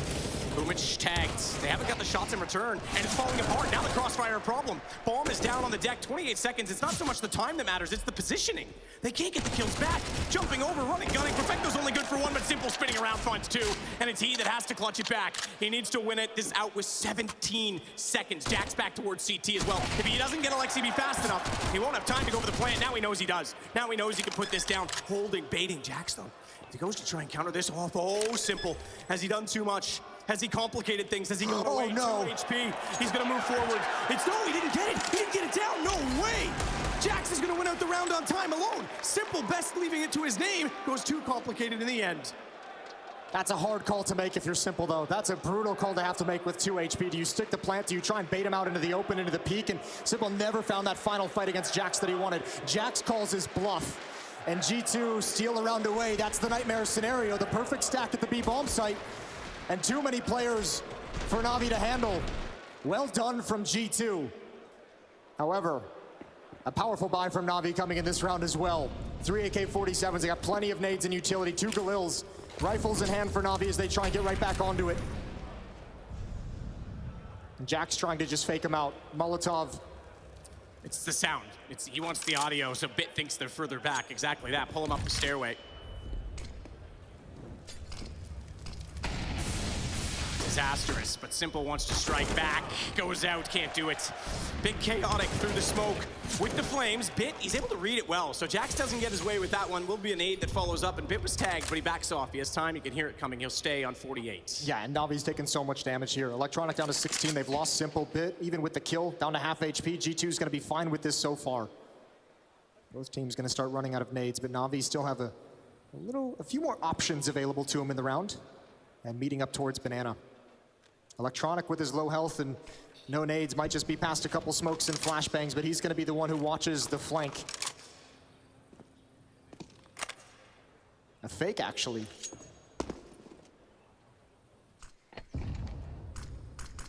LexiB back into position on this. Gets all the way inside of the site. In fact, is he gonna have oranges one top side? Ooh, this could be huge. The A1S as well, even if it's through the edge of smoke, it'll be confusing for them. He has to back off because he's blinded up, does sufficient damage, takes Bit back down to 8. But combined, Perfecto and he will find the kill. Now they need to find Nico. The back of the site finally taken down. Boomich on 100. He'll go for the bomb plant this time with 12 seconds and stick it all the way to the deck.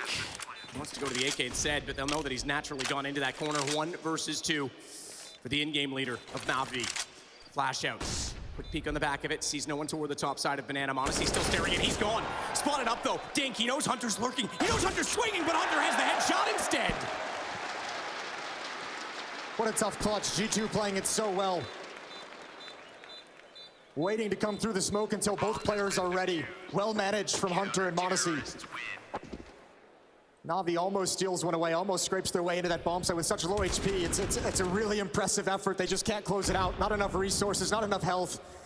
Brutal stuff. Nico calm and collected in the back of the bomb site, able to just mop up some of those weaker players, and Hunter with the clutch. 12-7, a 5-round lead, and Navi, somewhat of a desperate buy coming in. 2 AK-47s, a Galil, a pair of Deagles. Navi trying to keep this close, trying to keep within striking distance of G2. G2's map choice, we remind you, remember last time it took them overtime, twice in fact, 22-19 to settle the score on this one. We go to Mirage next, that's Navi's home territory in this series. I dare say Dust 2 might be required at the rate we're going, because I can't imagine these two teams settle this without a brawl to the finish, as Nico does early damage onto Perfecto. He's tagged down to 13. They'll try and capitalize, and they will with an aid. LexiB, but back comes Simple through the smoke. Jax holding onto the pit. Electronic can't find the return shot. And the Molotov, rather incendiary, if we want to get technical, we'll push him away, force him back down the hall. So we sit still for a moment. Not for long. Nade strike will do damage onto Na'Vi. That's a nightmare. This gap is so huge. Hunter's gonna get a free kill. Might even be able to get 2. Simple's able to respond, but Monacy's there for the trade immediately. G2 on top again by 6 rounds, 13-7. And I don't know if Na'Vi can buy again. I don't know if they can keep going down this road. They might have to just drop down to pistols, allow G2 a softer battle in this one, and try and make a very powerful comeback. It's not a decision you would envy for Na'Vi.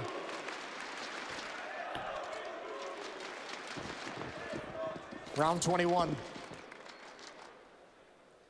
Nico, Jax, and Hunter towards A, and they're gonna swing and cross towards top mid. They're gonna get aggressive towards O. Suffocating, but a chance now. Hunter's dinked up. An opportunity for Na'Vi to find a kill with these Deagles, and Hunter's wisely just gonna back away from the fight that he didn't want. Just tapping inside of the smoke. Syncopation, trying to let Na'Vi know what's going on at mid. They're looking for the damage. Slow and passive toward the apartments. Deagles can absolutely be damning. And you've got headshot angles out that doorway, but again, the pit position's so difficult to deal with already, and Jax is not only burrowed there, but has Hunter that will be able to support the crossfire if they try and walk through. So back toward B, we just keep an eye on the fact that LexiB is there to swing off of the bait from Monacy. He would shake the first shot, and Alexi would able to swing with the rifle, in this case, the FAMAS if required. They seem to think this is going to be over more toward the piece with that nade. No armor. Wow. Boomich down to 12 already. Thankfully backs away. They're going to retake Banana on that alone. Yeah, information gained. It's still against pistols, so it's not the biggest advantage provided over to G2. They already had a massive one, but at least now they know what's coming on top of everything else. Towards the wrap side we go. It's going to be Monacy in spawn with the op to check the cross. Not able to grab the first. What's the second? He legs him. LexiB now activated. And he's gonna have a couple of free kills. HP is so low for Na'Vi, and this round is just gonna drift away.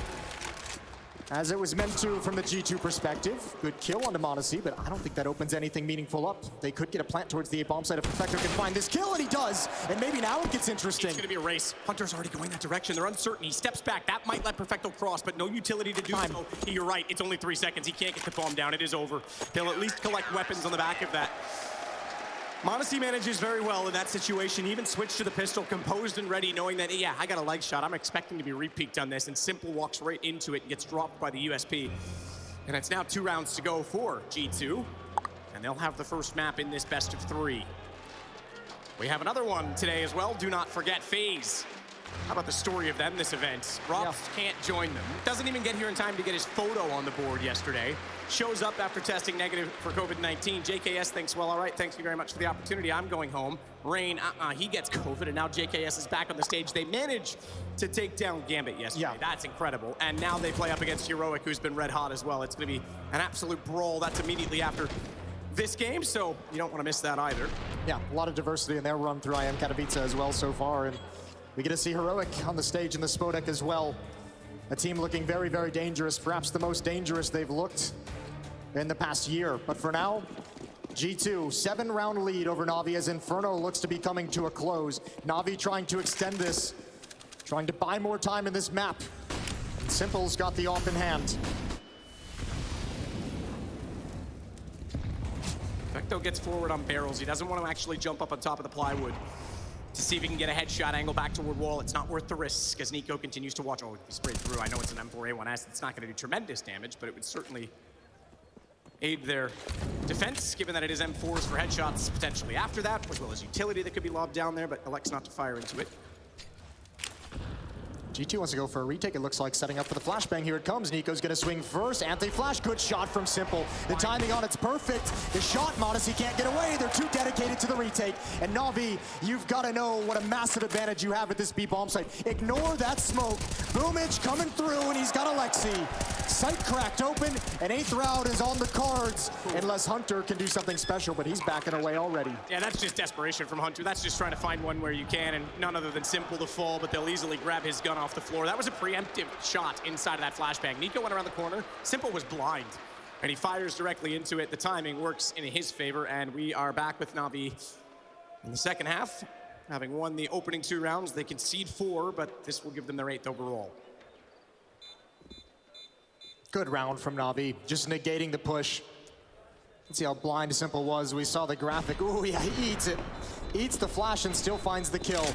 And Boomich knows after this, it's time to go forward. No reason to slow things down. You've gotten 2. More than likely just 1 player left.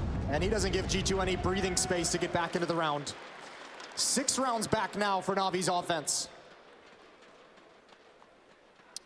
So unsurprisingly, that op comes back over.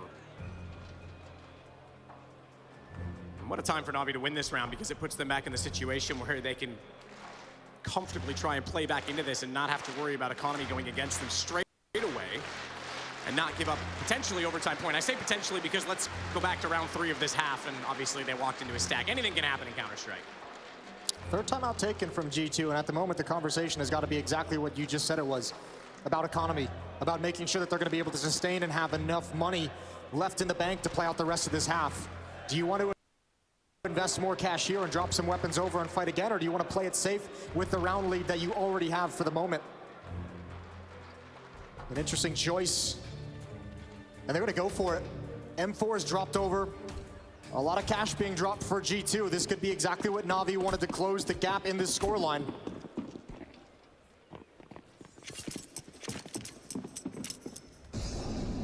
Hunter already holding mid, flashed early. Honesty and Jax didn't want to take the risk of crossing middle with a late spawn. They rotate around instead through the A site. It's Bit, the boy that's inside of the apartments. Keep an eye on Bit this game. He's up to 11 and 13, but it's still Simple that shines above all else. He sits at 20 and 13. Ooh, creative little delayed boost there is going to force Boomich into a passive angle. Na'Vi doing their best to force back these initial aggressive stances we've seen from G2's defense. Doubled up in halls and balcony. Electronic being aggressive. Oh, and Bit actually just heard 2 players drop into the pit. That's going to be called over. So information at least gained for Na'Vi. They're starting to formulate a picture of what this defense looks like. And now the question is, what kind of a call is Boomich going to come up with? Double pit is what they know they're going against. So they put the wall of smokes. They actually just want to isolate them entirely. One as well on the balcony. That's going to give them no vision, but they still have to get inside of the site. And Hunter's the 3rd in this picture. Nico, the 4th. This is not clear cut. This is still dangerous. This is Na'Vi again going toward a stack, and it's been completely removed. Absolutely obliterated. It is now overtime and match point for G2. Oh, my heart bleeds for Na'Vi. That collapsed so quick. What a recovery. G2 under a lot of pressure, but they do get that 4th player. They do get Nico back. An early rotation, perhaps due to the pistol on Monacy. They bring him over, couple of kills through smokes, and it all comes crumbling down for Na'Vi. And they're staring in the face of 7 map points on Inferno, the opening map of the first semifinals today here at IEM Katowice. Final timeout for Na'Vi, and you can understand why. They need to find a winning solution, and they need it right now. Remember as well, Boomich had to play from the hotel room at the start of this event also, just as Rain did for the final game of the group stage. Well, he's certainly faced a lot so far to get here. Yeah, Nico, that's just a clean spray. You called it. They heard the 2 players dropping down, but they didn't have any other information, and it was similar to the previous stack that they walked into. They didn't consider other opportunities, and even in the first half, again, these late rotations that they're just slightly behind. They're not looking at the full picture, I feel like. And I don't think they had the flashbangs necessary to really negate all those crossfires and all those positions. Nico obviously swinging from library, full vision. Banana control coming out for Na'Vi, but it's desperate. Look at the nades they've got. We're going to have to see some of the power, some of the individual prowess from these Na'Vi players shine here in this round. They don't have all the utility for map control. They don't have all the smokes they need to throw fakes, to apply pressure wide across the map. No way to spread this defense.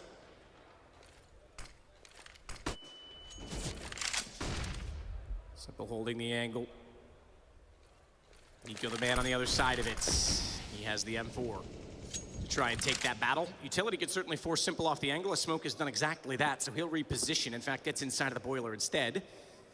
Close range AWP. Simple's no stranger to it. 1 flash, 1 smoke for Na'Vi for the rest of the round. And again, it's 4 players on this side. 1 for 1 so far. Alexi B's left alone, but it's Monacy that steps back out. Bit get Hunter. He's found a 3rd in this round as well. Simple finally gets Nico down, but he's aware he has bomb, and he's gonna go toward the site because Bit's already cleared it, so they have the advantage as Alexi has to rotate. What a great double kill from Bit. So many bodies being thrown up mid. He knows he's got to jump out halls and give his teams the opening. Him and Simple against Alexi, 2-on-1 in a desperate round for Na'Vi. Alexi might just back away. He might just decide to preserve money. What a low percentage retake that would have been. A low percentage clutch attempt. So Na'Vi have cracked into the bomb site, but G2 still plenty of rounds to play with. Still 6 more rounds to find the victory on Inferno.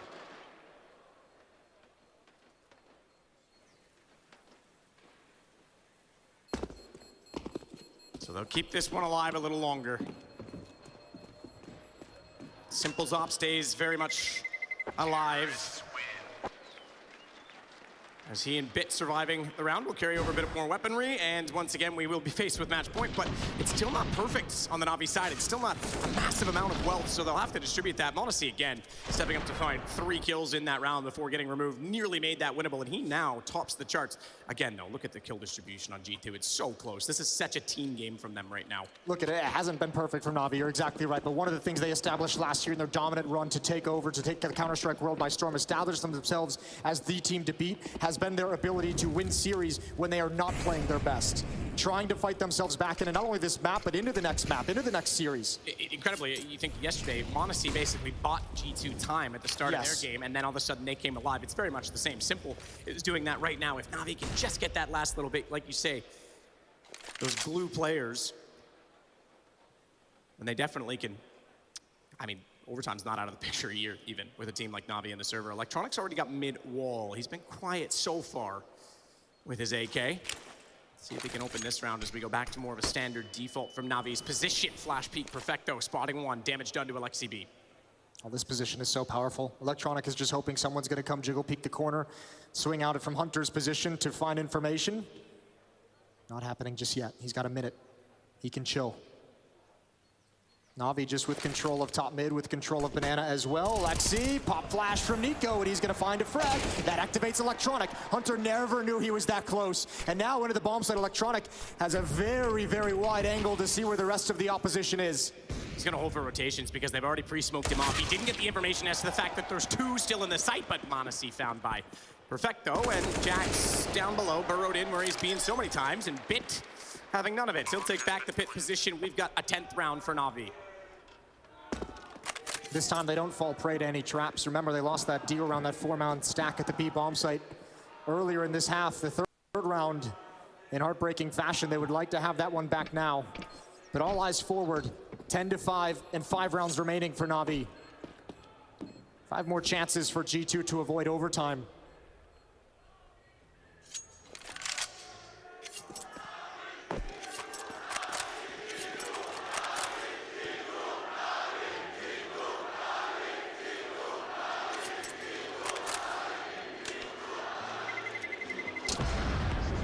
And how much have we missed that, Jason? A little bit of fun for the people, a game of tug of war in the chants. A dueling chants.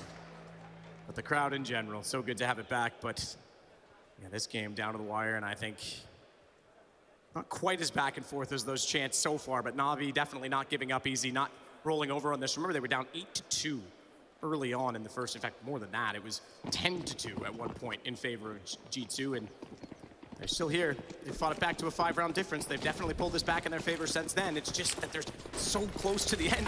They have to be absolutely spot on for this. Ooh, that's a massive reflash. I thought Nico was actually going to give Alexi B a chance, but he was still blind, and around goes Electronic. Here we go, Nico's close up. Oh, and he's almost got the double. Electronic, that's an important trade. Huge trade. And Na'Vi doesn't have the bodies here or the HP to kind of press the issue on the advantages they've gained. You're right, Na'Vi has closed the gap, but they have yet to find that round win that really makes this feel doable, that really makes it feel like the comeback is underway. Monesi's rotated over with the op. Na'Vi has just paused across the map. Bit still looking in alt mid for any kind of a push in halls, any kind of a push down mid. That's not coming from G2.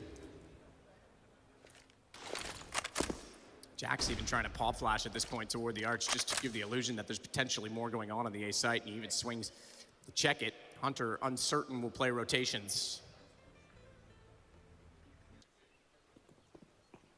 That's a tough call. Hunter's essentially got to gamble. There's been so much quiet on the map. Na'Vi hitting the pause button has just messed with all the timings in the heads of G2. Leave your star opera at the B bomb site. Let's see if he can stand up to the task. Sits behind the fountain.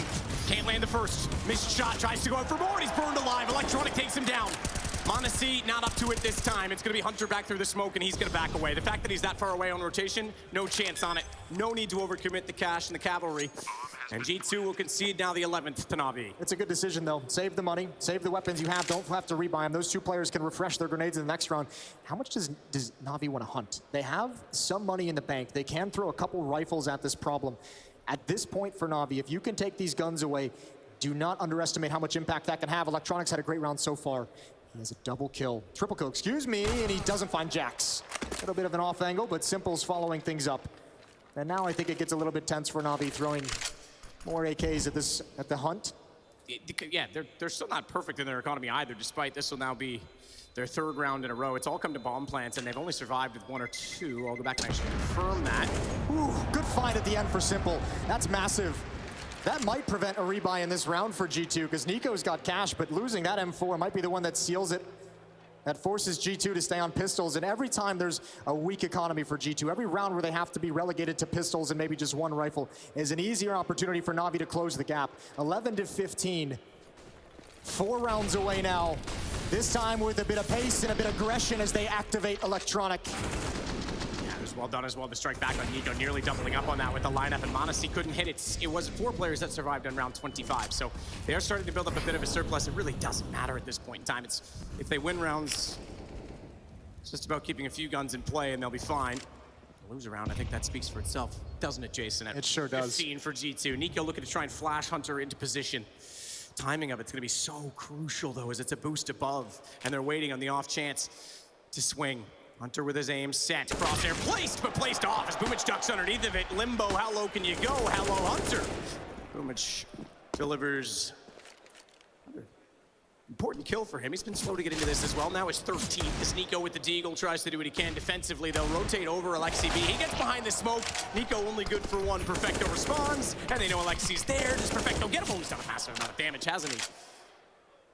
Bit on this lurk. He's going to back away. Now the priority for Na'Vi is don't lose any of these guns over. Don't give an AK over to your opposition. Alexi comes through the smoke and gets picked off, and the weapons for Na'Vi are going to consolidate at the B bomb site and keep each other safe. It's going to be a plant. It's going to be a 12th round. Jackson, Monacy, not a whole lot that they can find. Imagine Boomich slow to get into it. Everyone from Na'Vi slow to get into it, but they're starting to build. Now it's starting to feel a little bit more powerful. Just 3 rounds away. Round by round, Na'Vi has clawed back into this, and they're within striking distance of overtime. They can feel it. And you better believe G2 can feel it now as well. Absolutely. Yeah, absolutely. They would have thought they were in a very comfortable position. Suddenly, this is a much different beast. And a very different team that they are facing. You mentioned it, one player can buy so much space when you've got this much star power on a team, and we're starting to see the frags add up. Bits up to 14. Perfecto, the same. Boomich, 13, 12 for Electronic. They're all getting closer and closer to that scoreline and doing it together, and that's when Navi's deadly. Great opening provided by Boomich. We've touched on it a number of times how important they are. They've dictated a lot in this game.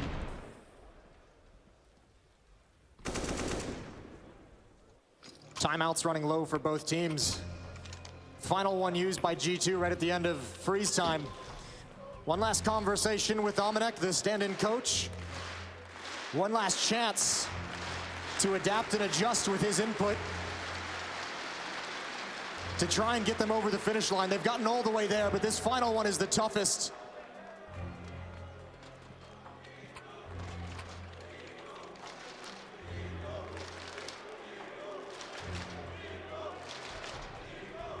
You consider the achievements and accomplishments of Na'Vi last year, taking a grand slam during the online era, winning a major as well in Stockholm. Just about everything there was to win. Absolutely, but now they want more because they are back to lands. They want to prove this in front of the audience. They want absolutely no doubt or uncertainty that they are on the brink of an era.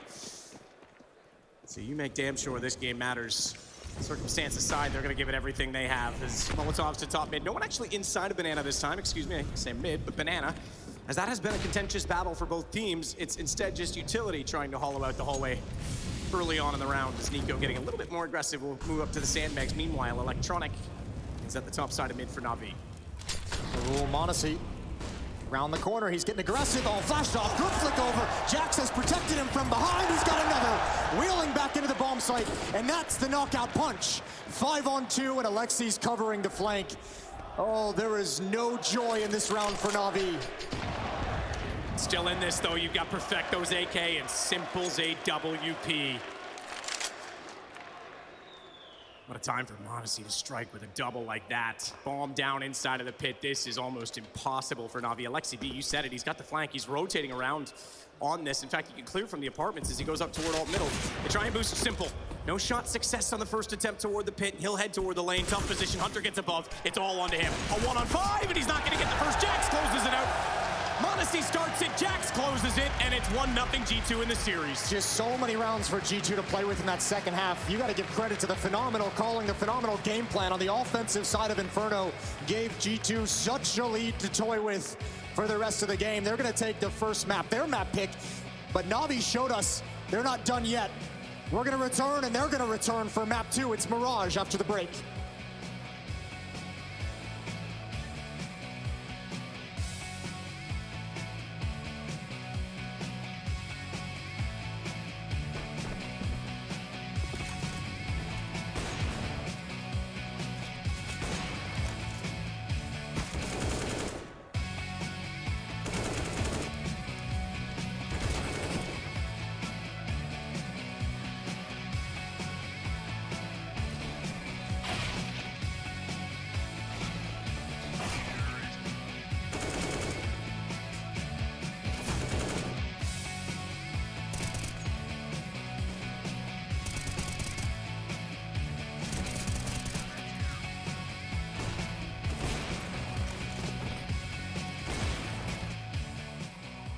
I mean, listen, You already know what happens at DreamHack and IEM Dallas, right?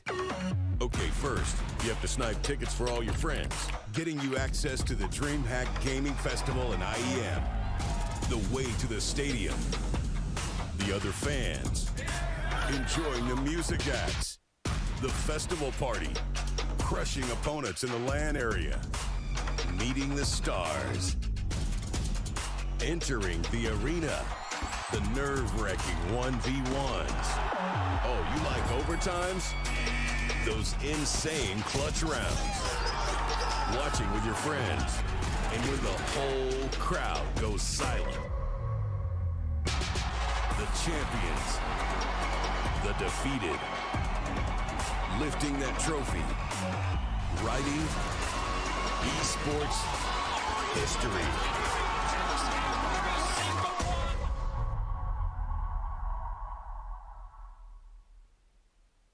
Пацаны, кто второй? Он дает флешку и пикает потом. Это старт, он меня убил, понял? Я так и делаю, расхуяриваю. Не, я говорю, он так делает. Флэш. Я вообще не боюсь, я буду пожим убивать. Ниже, Молли дали? Не убил. Убил еще один. Got deja vu here as an even exchange leaves us with a 4-on-4. And Masuta, this is brave. The flash is a bit of an indicator for Perfecto to be on high alert. Here goes Na'Vi just chipping away at the fully bought up Vitality. Yeah, they're B splitting now. They know Shox is isolated on that side. Kyogen can't push long. Он один все еще. Он развей. Давай. Я на флешку перед выходом дал. Он с пакетом. Дал, вышел мид. Это он, нет? Второй будет, нет, второй. Сдай 5. Дал в мой. Ворота, он один. Возможно. Который я не могу пройти. Дай смог, 33. У тебя. Дай смог. 2 я 33. Я ставлю сразу. Бомба закрыта. ЛПТшка. Бомба закрыта. ЛПТшка. Он знает об этом. Окей. У тебя есть граната? Молик есть. Я буду окно лезть, братан. Лезь окно. Возможно, батом. Аккуратно, ничего, ворот. Возьми флешку. Здесь. Второй был. ЛП. Он думает, что будет здесь.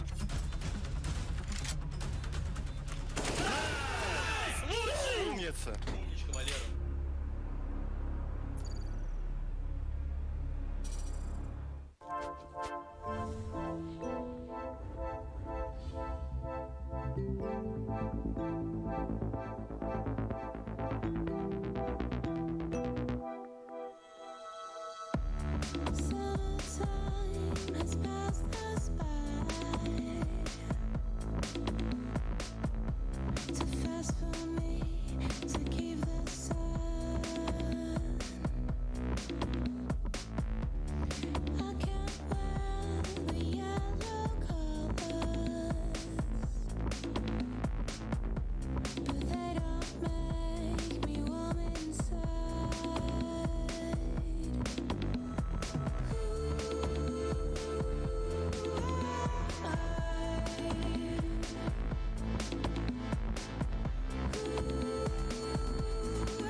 Are you rushing ups? Okay. They flashed? But they smoke side. I'm flashing short, bounce. Too short. Too short? Yeah. Sneaking ups. Trying to smoke in front of you guys. Dead one. That's not sure. Nice! Commiserations there for the Natus Vincere side. That would be because they're down, but not quite out just yet. They have lost his first map of the series, Inferno going the way of G2, and the semifinals continuing to deliver. Now, Maniac and Kassad, other than the fact that, you know, in his coaching debut, Amanek undefeated. That is 100% win rate. Undoubted. Let's talk about that first half, and let's start with you. Well, G2 offensive side really came through here in the first half. Definitely something that caught my eye was the presence more towards top, middle, and bracket rather than banana. I think that caught off guard Navi completely. They used to usually fight in banana a lot, but there was no presence there from G2. They went for those A splits quite many times, right? And then after that, like, they just got 10 rounds off it, and I think that was too much overall. Out of these 10 rounds, nine bomb explosion out of the 10 rounds. At the first half, every play on G2 between 6 and 8 kills. That was a masterpiece on the side of Alexibi. They were one step ahead of Navi, that's for sure. So then we just get to that second half, and it all just kind of starts to spiral a little bit, and then it doesn't. What happened, Maniac? Yeah, I think we can talk about the second pistol round of that game. I thought that was a very, very interesting round on both sides, honestly, not only from G2, but Navi as well. You see here that move from G2, regaining information, catching Electronic off guard. He doesn't really know what is going on. But at this point, Navi is in a very difficult and dire situation. They have this force from G2 coming in from Banana, getting it into the pool, taking fight left, right, front, and center, and then it's going to be a 2 versus 3, very well maneuvered by Navi. This round right here was where they were supposed to stay alive in this game. They had all cards stacked against them. There was no way they should have won this, and somehow with Bit being very lucid, very clairvoyant right here, finding Alexibi. The problem with that is that Navi is going to lose the forbidden round. This round right here. Yeah, this is a set retake, by the way. Like, they played 4 bracket, top, middle. In case they go B, Nico contains Ruins, and they go 4 from Banana. They molly triple, they smoke CT,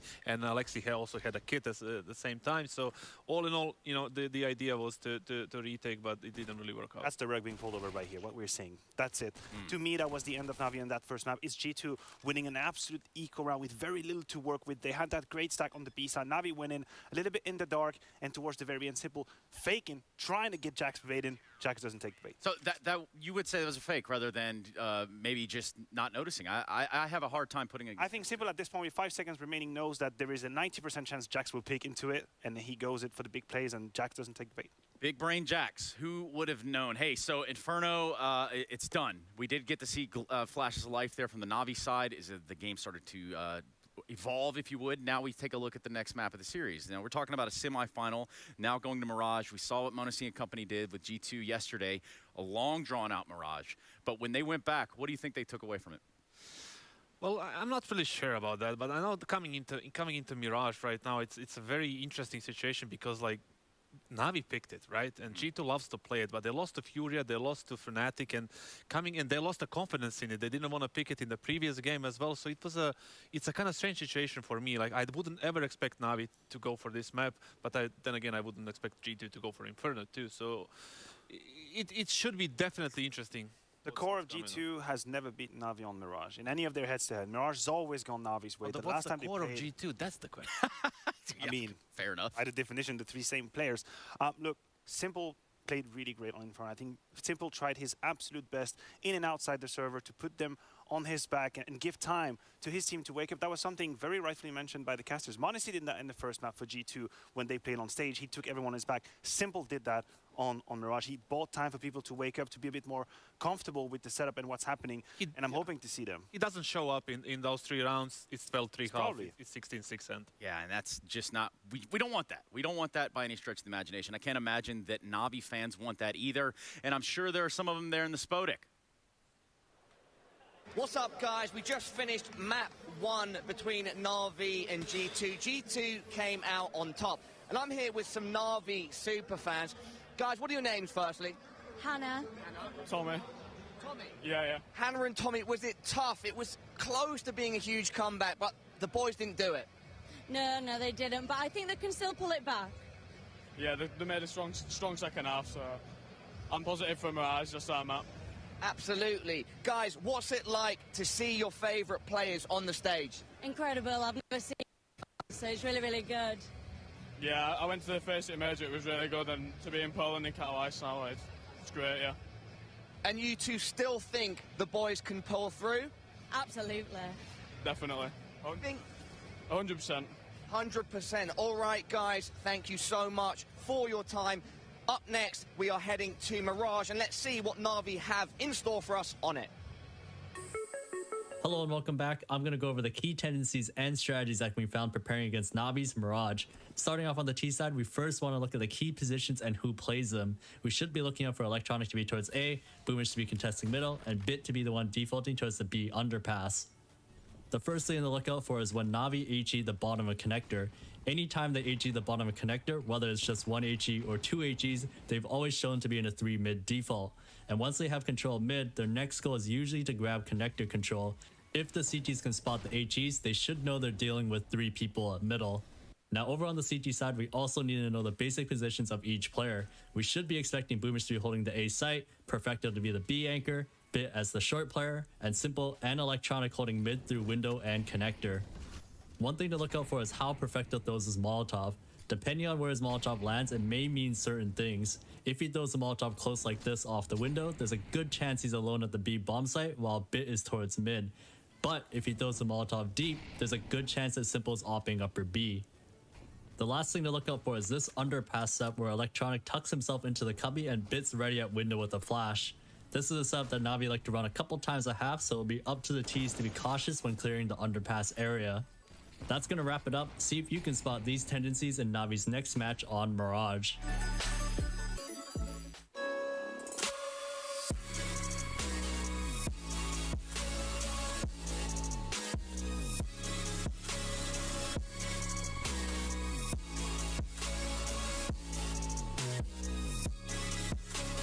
You love it, you wear it.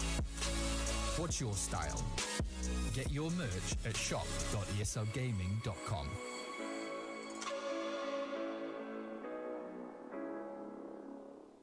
Choose nades, choose a smoke, choose a flashbang. Choose team badges to support your favourite CSGO team. Choose an ESEA Premium membership. Choose routes you know bring in wins. Choose pro video tips. Choose the fan club wars. Choose behind the scenes content. Choose good grades. Choose guns you know you can shoot right. Choose bingo. Choose the equipment you know is going to get your team the win thanks to heat maps. Choose the CSGO Hub Premium, the complete package to help you and your squad achieve all your CSGO goals.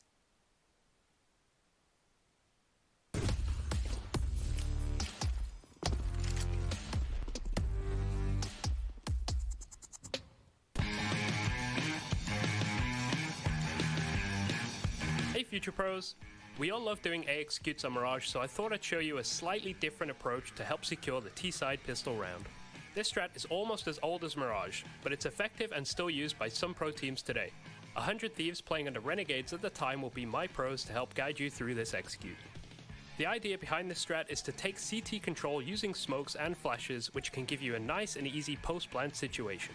For this execute, you'll need 2 smokes, 4 flashes, and at least 4 willing Future Pros. Future Pro number 1. You'll be throwing the jungle smoke along with 2 flashes. To throw the jungle smoke, hop up here and line up with the left side of this thing. Line your crosshair up so you're in line with this brick section and also where the post meets the wood. Then toss the smoke. Jungle is a right pane to smoke, so be aware there could be a slight gap on the left side of the smoke. After you've thrown your smoke, hop down to this door. Get in front of the left side of the right metal grid. Aim to the top of the lamp and throw the flash. This will blind anyone looking at ramp from the CT side. Then make your way to A main with your team. Once the coast is somewhat clear and you have a teammate close to triple box, pull out your flash and lob it into CT. This will allow your teammate to bring the pane to any defender in CT spawn. After you have some ground towards CT spawn, make sure you plant the bomb for this newly acquired territory.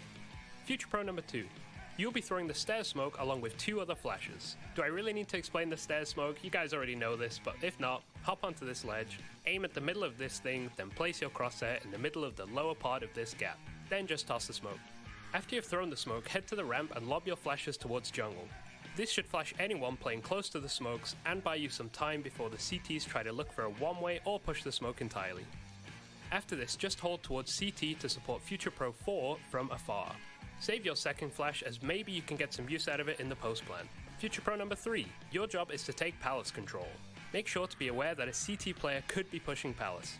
Once your team smokes come in, this is when you can peek out of Palace. Keep an eye out on the jungle smoke and also peek CT when needed. If everything is going well, make sure to stay up in Palace, as this is a very useful position. Future Pro 4, you are the point man for this execute, so make sure you did at least 4 hours of DM prior to this round. You'll be pushing towards CT spawn with a flash from Future Pro 1 to assist you. Your flight path for this push is important. Fight your instincts to push onto the side, instead push in front of the triple boxes to get close to CT. When you are close, call for Future Pro 1 to throw their flash. You can now explode into CT and take as much control as you can. If you need another flash, call for Future Pro 2 who will have a backup flash. If you have all made it this far, you probably are set to win the round. Make sure to keep control of CT, as it will make any kind of post-plant situation so much easier to win. Good luck, and I'm sure you can nail this after a bit of practice.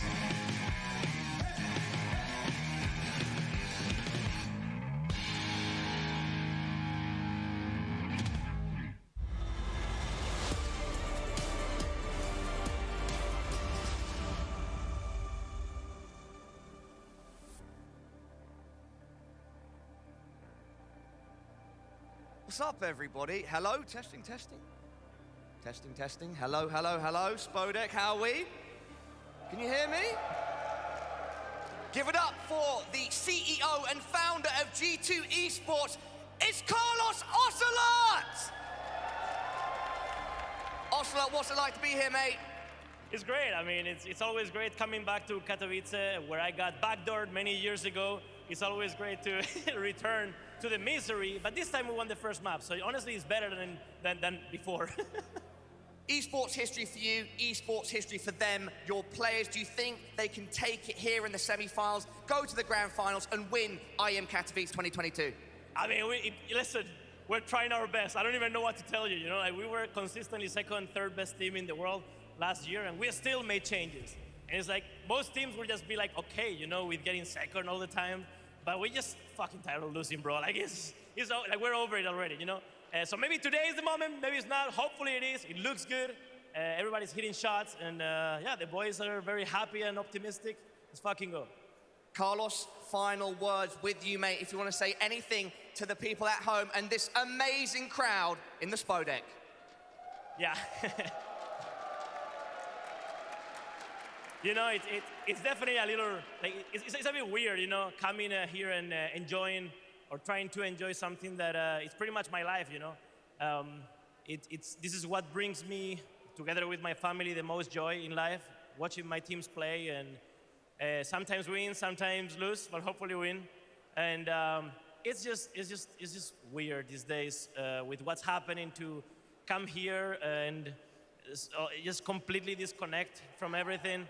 But this is, in a way, our job, you know? It's our job to bring that joy to the extent possible to people in every dark time, and this is no different, you know? So I consider my job, G2's job, your job, and everybody in ESL and every team's job to bring a smile to the face in these shitty times. So whatever the result, I hope people are enjoying themselves, and I'm very competitive myself, but today I will not focus on that. I'll focus on just celebrating this and thanking everybody for coming by and showing support for every team. And thank you, everybody. Thank you.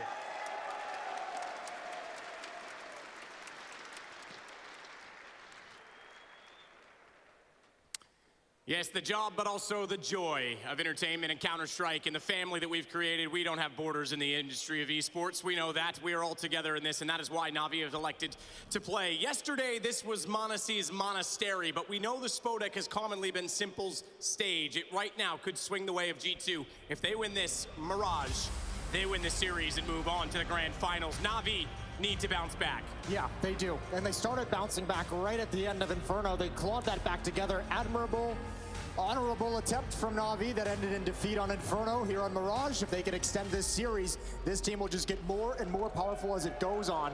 Pistol round is live. Na'Vi G2, semifinals of IEM Katowice. And off the hop on Na'Vi's map choice, the A side is certainly going to get the attention early. No utility thrown yet, but there's going to be a forward stance, Jax. And Nico, bit removing.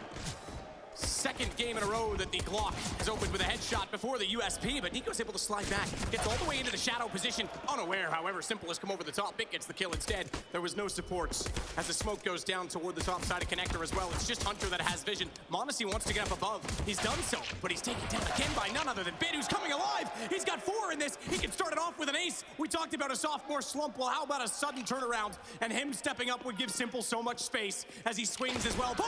And he'll start it off with all 5 for Na'Vi. That's beautiful. What a way to get it started. A powerful pistol round from Bit. 1-0, and that's what they needed. We mentioned on Inferno, someone needs to step up individually to get some energy in this Na'Vi team. This time they get it right at the get-go. And the other aspect of the last game, you mentioned it just as we were walking off, Jason. in private, but Boomich was baffled early. He was getting bruised, he was getting beaten, he was getting beat at B, and he's the in-game leader. He was a little bit late on his calls, and you mentioned that might have knocked him out of his mentality. He needs to start. It felt like, at least on an individual level, I actually think even on Inferno, some of those more convincing rounds for Na'Vi on their T side were the ones that were less spread out, that were less tactical, activate some of these players, get that skill shining, pop flash someone into a position. I think some of those rounds really helped them to claw the game back and keep the scoreline close. Similar to a 5-man over at the A-bomb site on pistol round. We'll see how the rest of this TF can go. Mac 10's in the hands of Perfecto and Boomich SMG on Simple as well. Pair of rifles. Now Na'Vi did lose a round to a similar kind of buy on Inferno. In the third round, a stack at the B-bomb site shut them down. Na'Vi trying to avoid that fate here.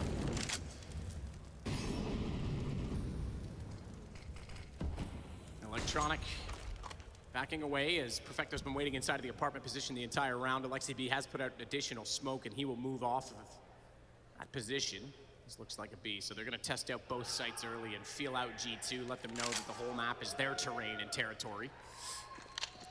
Bit went toward middle, and he's rotated back. They'll go. It's Boomich only inside of the middle. No one peeking him yet. Hunter can swing window. Nico has vision through connector, so he's not free right in passage. They didn't see Alexi B. But it's Bit again with the 6th kill in this game, the only one so far to frag for Na'Vi. Now Boomich turns it around. Good play up on top of the fence, leaves him out of range and out of sight from connector. But m0NESY coming in with the scout will finish off what Nico started. In the meantime, however, bomb has been planted.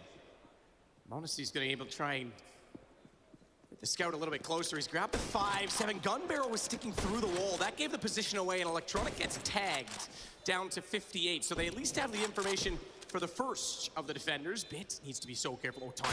He looked away, but he turns back, realizes the window was wide open and no one occupying his space. This guy is just absolutely on a fire to start off this map. Exactly what they need. Yeah, definitely. Bit is showing up in a huge, huge way. This is great. 8 kills so far. Is he going to grab a 9th? Jax knows he's cut off from any kind of retreat. Simple's going to find him. You're exactly on it. What a great start for Bit in the game to get Na'Vi on the right foot. It's 2-0 here on Mirage. I thought this could have been dangerous if Alexi was able to get this kill quick and readdress, but we'll just say his name one more time, Bit. I like this. m0NESY asking HP bench, but this isn't official, bud. You're not getting that information back. No one's giving you an inch. Na'Vi just does not respond. Welcome to the big league, boy. Yeah, focus up. Focus up, young man. It's going to be a long, long series. 2-0 for Na'Vi at the moment. Bit's gonna lead the way. Why not? The man with the hot hand. Get him activated. He does go down. Jax is able to rip his head off and perhaps cool him down just a bit. And Boomich controlling middle one more time. Electronic getting m0NESY down though, so it's not like Bit is the only man in this army, in this arsenal. So far for Na'Vi, Alexi B, good shot. Has to be said with the Deagle, but Simple gets him and that pulls Jax back, and in between the two, Perfecto gets the kill. It is just Hunter that remains. He'll try and sneak in the smoke with a USP, but nothing to be made of that opportunity as of yet, as Perfecto will work the bomb toward the site. Really not long left in this round now, as it should be planted momentarily, and Hunter to be removed shortly as they spot it out. Now they'll double peek. They got the information that they needed, and it's Simple that strikes to go 3-0 for Na'Vi.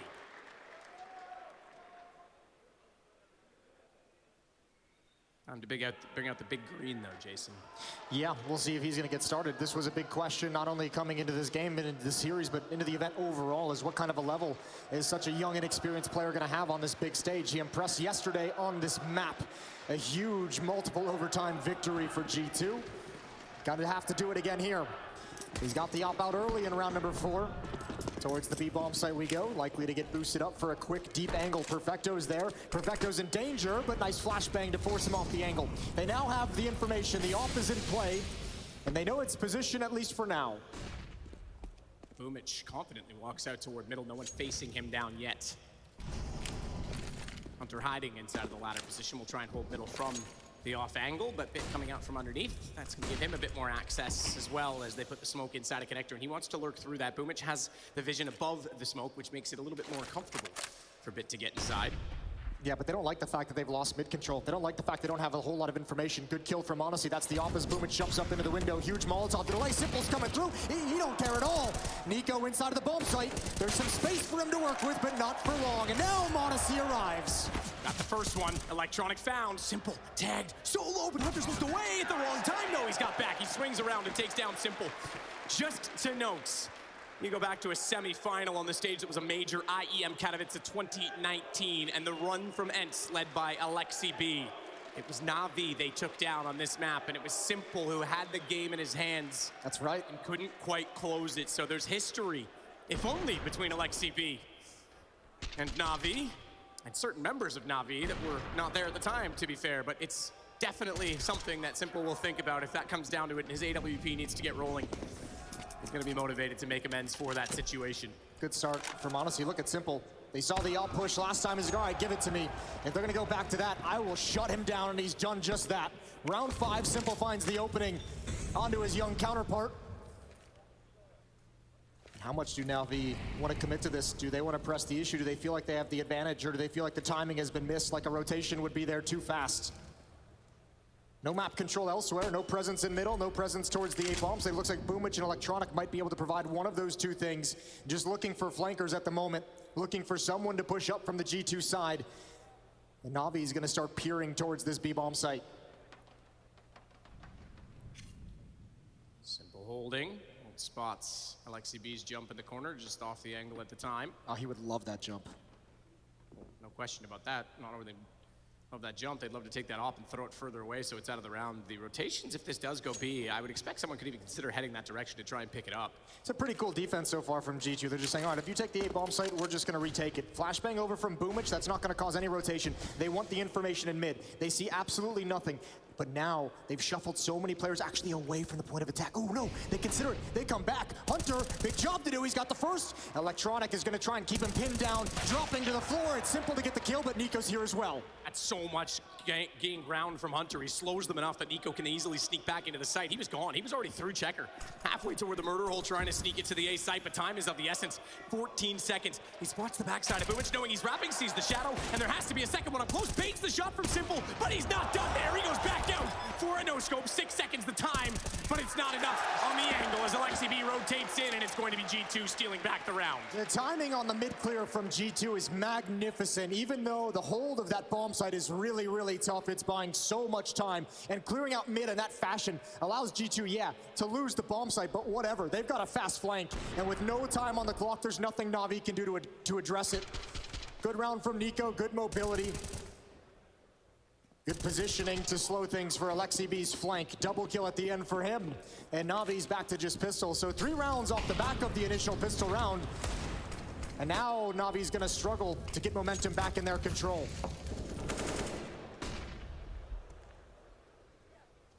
Nico trying to reposition toward the connector. They're putting a bit more pressure this time on middle with Hunter there as well. Nico's even gonna swing all the way out. Check the underpass position. Confidence in his cousin to hold the top side for him. In fact, Hunter's gonna go aggressive. This is interesting with the pistols in the hands of Na'Vi and the first kill. They're confident to make sure that this is gonna rotate back over now as they check for the information. Chance they could go into the apartment, sure, but Nico will take the gamble that it's going to be on A, and Monacy up close, Jax all inside of the site and ready. Jax was great in this position yesterday as well. Plenty of multi-kills.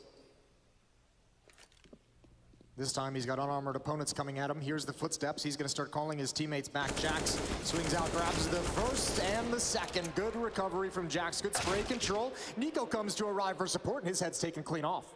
It's Monacy trying to hold the cross. Hunter on the top of the stairs. Perfecto can't respond, and that's going to seal it. G2 handle business. We're all tied up at 3. Ominic bringing the high fives. Former teammate, obviously, on this G2 lineup. Brought in last minute, with Xtaz having to sit in the hotel for this one. 8 kills bit. His hot start slowed. Simple's up to 7, however. 8 for Hunter now.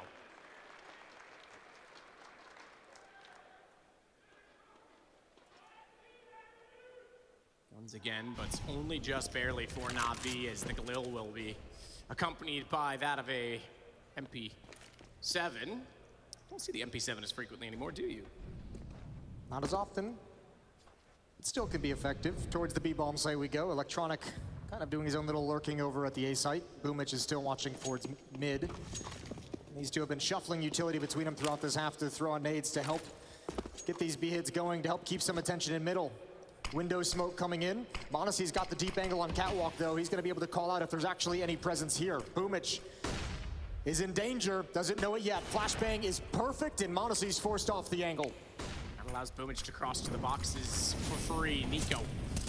Smoke below his feet, flames behind him. He's going to try and go battle with Bits. This is two big men trying to battle for position, but how is the switch from Nico? What an adaptation, realizing that Boomich wanted middle. He'll take it back by just changing the angle. MP7 works perfectly for Alexi, but he'll burn alive immediately after. Monacy catching Simple, jumping across. Nico strikes in middle. Round slowly expiring. Electronic left without the bomb. He's going to go back above just to get that. And Monacy's going to make that next to impossible.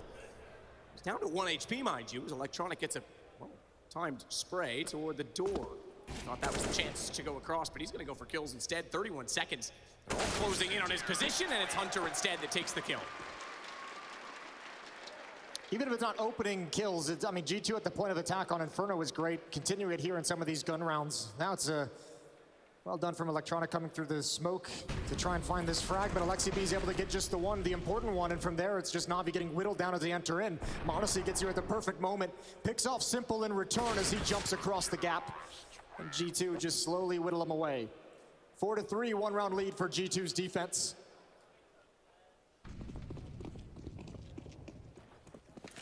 Perfecto. Deagle in hand. Wants the peek from Alexi B. It looks like he's going to get it. Looks like he's going to be able to find it. Not able to control the Deagle the way he would have liked. Opening kill to Alexi B. Just want to give you a stat that's very scary. Boomich is 1-11 in opening duels this series so far. That is shocking. Wow, making that 1-12. He's gone down again to Monacy, and he'll back away as Electronic getting the only kill so far from Na'Vi. Simple's found. And that rotation, Swift. Nice strike from Nico. Yeah, we were wondering if Monacy was going to be at a great level like we saw yesterday. He looks very, very comfortable on Mirage, moving around with his AWP. Bit's the last one remaining. Bit of spam, not going to deal the damage that he would like.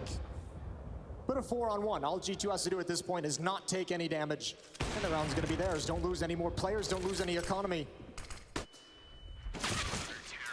Shot out, closing the round is Nico. Make it 6 in a row now for G2, as they have a rather emphatic run of rounds to put them in that position. Should be 5-2. I add one more to their favor. Perhaps I'm getting a bit ahead of myself. There's not much worry for Na'Vi this time, though, at least in terms of weaponry. Simple's onto the AWP, and this is their first chance to strike back in a while.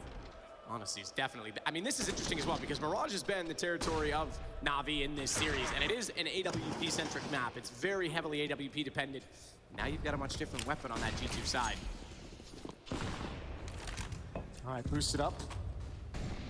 This time gonna stay in ladder room for the moment. A little bit cautious as he goes through, scoped up, doesn't give away the sound cue to anyone in underpass. Boomich again in trouble. Nades going deep.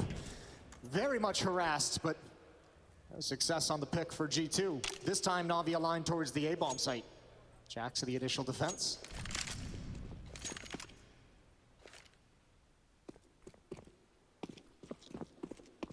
Make up your mind, boys. Chatting things over mid-round to try and come up with a plan. Bit still working the underpass, could lurk out behind on this and take over middle. Nico, therefore, is positioned at the wall, staring that direction, knowing he has top middle covered. And if Monacy doesn't hit or strike, he'll be able to swing. And Hunter, therefore, joins this as well. They want full mid control. You were right. A few rounds ago, they were not happy they lost that. Yeah, but it's not a huge deal. I mean, they have the information, which is amazing, but Bit's gonna have to slow play this. The real problem is now there's just 2 players at this attack. Jax finds Electronic with nades in his hand. With 2 players in mid, it was still gonna be kind of a weak initial attack at the A-bomb site for Na'Vi. Now it's even weaker. Nico with the information, but look at him. He knows. He considers the underpass play. Bit can't find it. Huge opportunity missed for Na'Vi. And the hit is shut down before it begins. And it has slowed down. Boomich running one already. Perfecto, though, does strike to get Jax. That means Hunter's locked. They don't know it yet, but they've actually got no one towards CT to defend this take of the site, and Hunter's distracted. They need to cross over soon. Simple will lead the charge on it. Boomich lost, however. Means Connector's an open possibility, and Hunter wins that duel as well, as Simple had the upper hand. It's Perfecto to get a shot. AWP to play it. And he doesn't know that Nico's up close. Couldn't spot the nade thrown first. And above he goes to make it now the 6th round. Yeah, that one's hard. And G2 now, like a very dynamic defense, is wreaking havoc for Na'Vi. not able to recover. The pushes in mid to grab the information. We've seen it a couple of times now. That push in towards Palace was absolutely brutally timed by Jax. So perfect. Electronic, nade in hand. This was the missed chance from Bit for someone who started the half so hot in the first 2 rounds. That was a shot he needed to have for Na'Vi to win it. Bit 8 kills in the opening 2 rounds of this game, and Pistol in the follow-up. He's stuck on 8.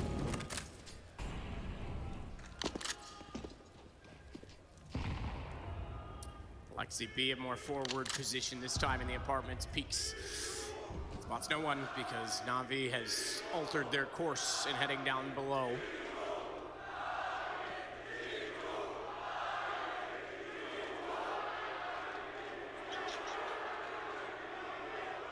It's trying to drown each other out this time, I think, Jason. Yeah, a real battle for it. m0NESY waiting, smoke's gonna plume and he'll back away. Hunter still gonna stick around a little bit.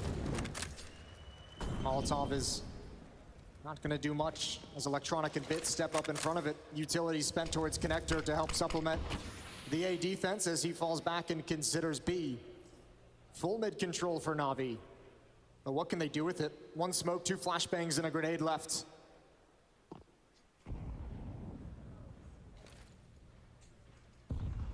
Majority in window will be accompanied by Electronic. Testing out the vent will certainly make a good amount of noise, but no one really that close to it as of yet. Bomb waiting for Bit. They'll rotate around, and this looks like Perfecto posturing. If he can get Alexi B down on the inside of that smoke, that's an AK up for grabs. Good find from Hunter. Spot Simple boosting above. And Alexi B knows there's going to be a take on this. He's ready for the counter play, and in comes the MAC-10. Nico striking immediately does knock Electronic back down, but they have the AK still in play. 4 HP, mind you. As it's a make no mistake, Boomich. Time. Say, Nico, you're right. 6 seconds. Crossing over. They're not there. Oh, just barely in time. They'll get this bomb plant down. Boomich, Tech 9 in position, but now comes Jax. He was so good previously in this tournament. Hasn't done a ton in terms of impact in this game so far. Hasn't needed to be fair, but Boomich definitely does. Mentioned his opening duels. This time he's got a lineup. He's got one on the M4 already. He's done it. Boomich is back. Boomich is going to make a huge impact now. Na'Vi find 4. God, did they need him. What a brilliant round to clutch for Boomich. What a brilliant round for Na'Vi to win. They had to get real creative just to find the legs to make that attack happen. And Boomich steps up after a rough first map. Na'Vi's back on the board. Na'Vi fans give him a chant for good reason.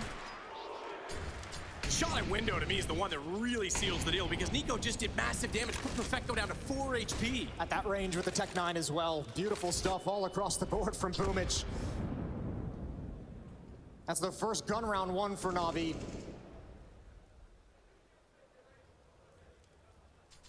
Again, utility spent by G2 just to harass Boomich's positions in middle. They focused a lot on him on Inferno as well. He's had a very tough series. G2 is giving him very rough looks. This round is pretty passive for Na'Vi. Set up in positions, bomb still in T-spawn. Smoke dropped there as well, so they can just run back and deploy it a little bit later to allow Boomich and Bit to be activated in middle. Simple will toss that out and he'll rejoin his teammates over towards the A bomb site. They're gonna try and execute a split. This kill is everything. Nico goes down, that's massive. Hunter wants the equalizer because he's got Alexi B with him. And Boomich, there's no more smoke to put that Molotov out, and the A bomb site is being pinched. Crucial kill from Bit. That's his first since round 2 when he had 8.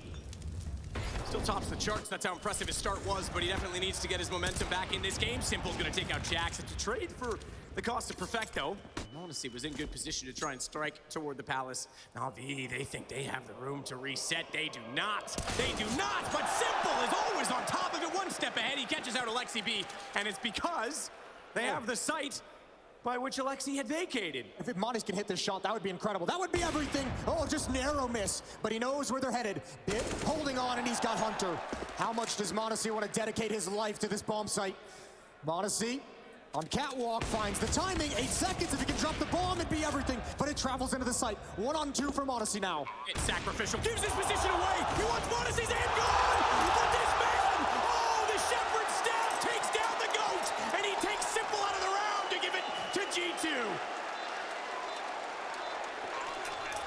Unbelievable to find all 3. How fast is this guy?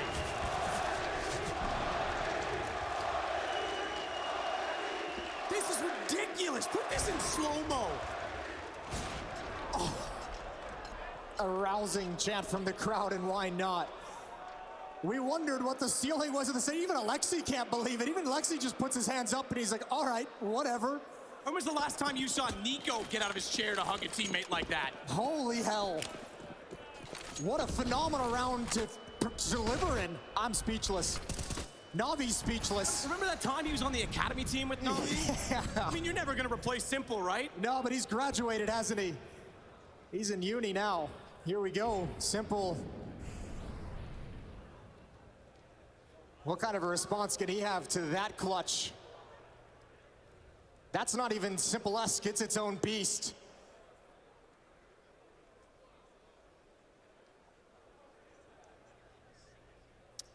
So Hunter to hold off and rotate away, as content with the opening pick.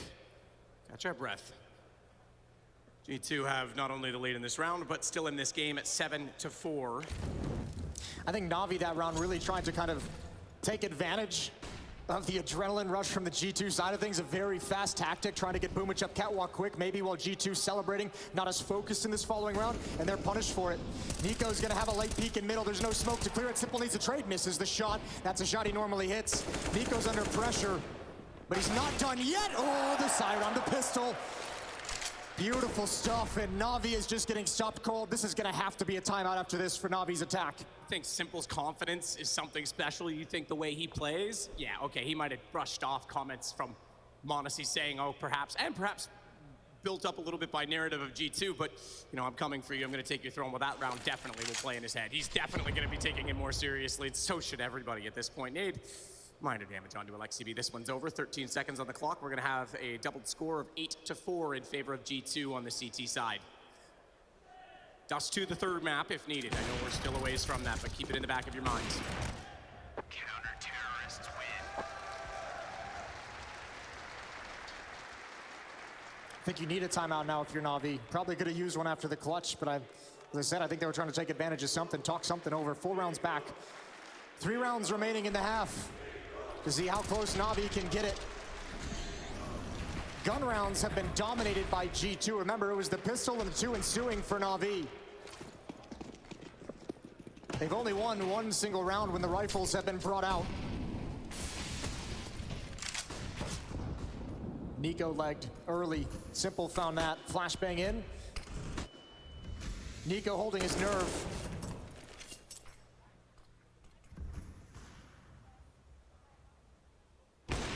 Shot, Monacy again. He's not alone in this position. He could be. Just leave him there. This kid doesn't need a babysitter. Well, that one's actually, there's obviously some skill, but that one's intelligence. He knows the second player, if the op shows there, the most likely position is another rifle to keep space, so he knows the second player is going to be looking for his teammate, takes advantage of it. I think that clutch from Monacy might have knocked Navi out of this half. They are dropping everything. No fight going this way, or going their way. Not done yet, Jason. All right. Gonna keep adding some stats to this bit as well. Closing out the round, another multi at 4 in this round for him. He tops the chart, actually ties with Hunter now at 15. Bit's gone quiet as well. We talked about it. What a remarkable start. An ace to start out this game. 3 kills in the ensuing round. He's only at 10, and Simple only on 9. Yeah, but imagine the impact of those 5 kills in the pistol round for Bit to get them even just 3 rounds on the board. He delivered them 75% of the rounds they've got, so high impact, but yeah, they could certainly use them. They could use anyone right now. Miraculous clutch from Boomich in a 1 versus 2, negated by a jaw-dropping clutch for Monacy in a 1 versus 3. And again, G2 is going to be taking a lead into the second half in this series. 9-4 at the moment. Navi talk things over.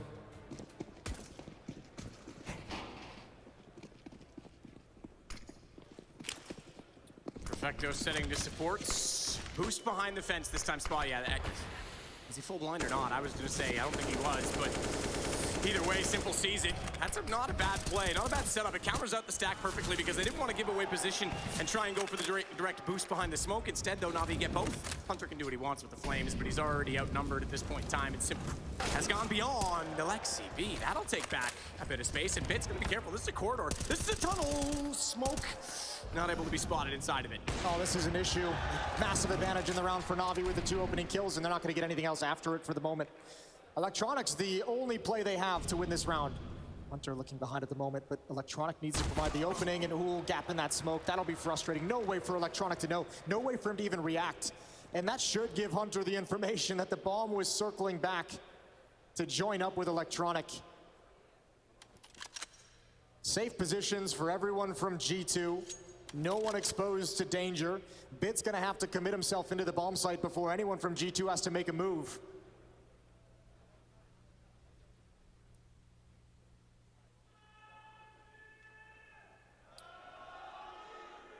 Bit's gonna try and barge his way in with the bomb, but no chance at all. No need to get too excited. And yeah, you're absolutely right. That clutch just shut this round down. They were about to find their second in a row on that. That would have pulled them right back into the game. At the time, it would have been a 6-4 scoreline, 6-5 scoreline, excuse me. And it's been silence ever since from Na'Vi. Until now, they'll get vocal amongst each other because they've called for the timeout, rightfully so, and this will bring Blade into the picture and try and find something for this final round of the half. Again, it's the feeling, though. It's the feeling that these 4 or 5 rounds have just been so hard fought just to get to this point. Just to keep the door open for the second half. You don't really feel in any way like Na'Vi's had a solution to anything. 11 kills on Bit, 9 on Simple. Out of the timeout, Na'Vi looking for this final round of the first half, looking for their 5th. They are staring down the face of elimination at IEM Katowice in this first semi-final. Down a map, they lost Inferno earlier. Trying to recover and extend this series onto a 3rd, but it's gonna be tough going. Monacy misses his shot.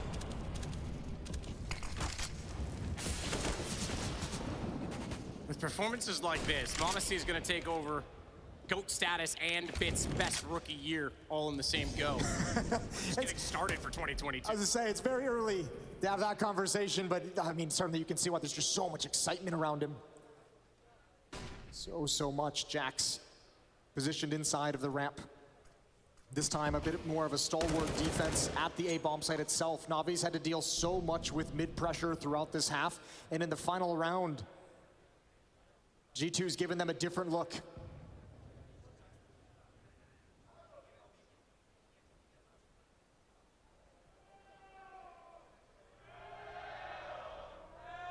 With a good stance, Perfecto seems to be aware of the possibility and is waiting for this because they put so much pressure inside of middle rather than on the A main position, with Electronic still inside of Palace. Perfecto rotating it off, though. He's walked his way back over there rightfully so because Jax is waiting. Monacy again. We'll find Boomich. The bomb temporarily. Nico doesn't have to worry yet about Bit. Bit wants to pinch this. He wants to try and make the play to hold off the CTs, but why? The AWP is so scary. I don't want to walk up those stairs. Monacy's a monster. Hunter and Nico getting kills. Perfecto only good for 1, and if he dare step any further, he go down. Hunter will take him out instead. It's 11-4 at the half in favor of G2, who might go G2-0. We've got very little left in this, or is Na'Vi got something else to say? We'll find out in just a second.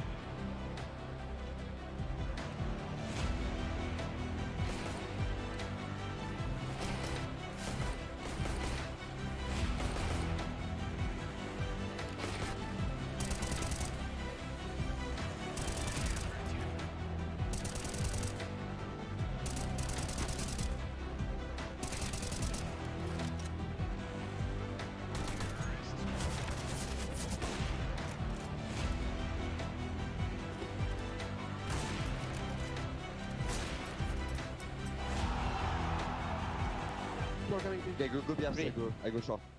House. It's on.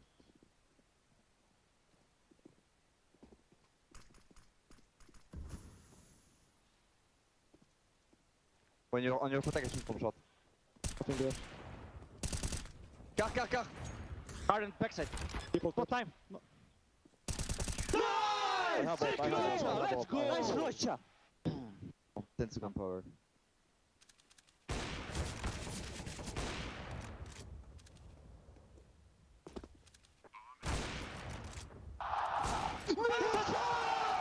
Let's go!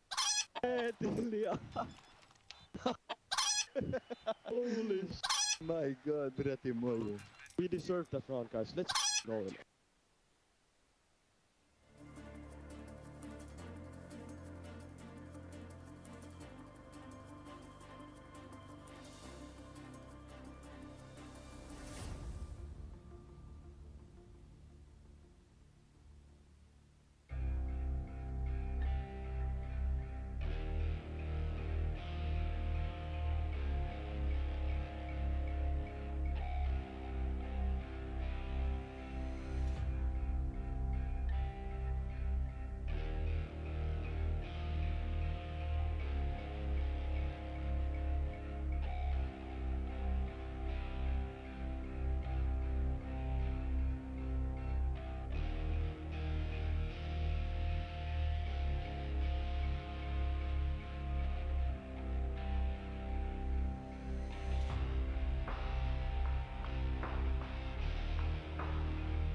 Unexpected in every way. I don't think anyone expected a debut like this from a 16-year-old who now has 6 multi-kill rounds in this map alone. Na'Vi as a team have 8.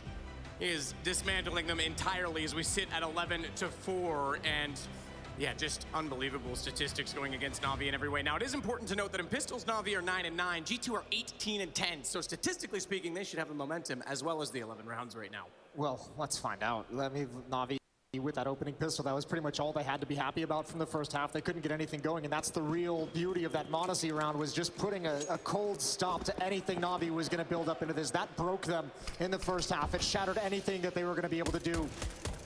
Na'Vi again in a tough position heading into the second half. Smoke comes out towards jungle. Hunter's going to wait for the plume. A little bit early, but it doesn't matter. Simple close-up gets one. Boomich going to have to survive and fall back, and again bit with another pistol round headshot.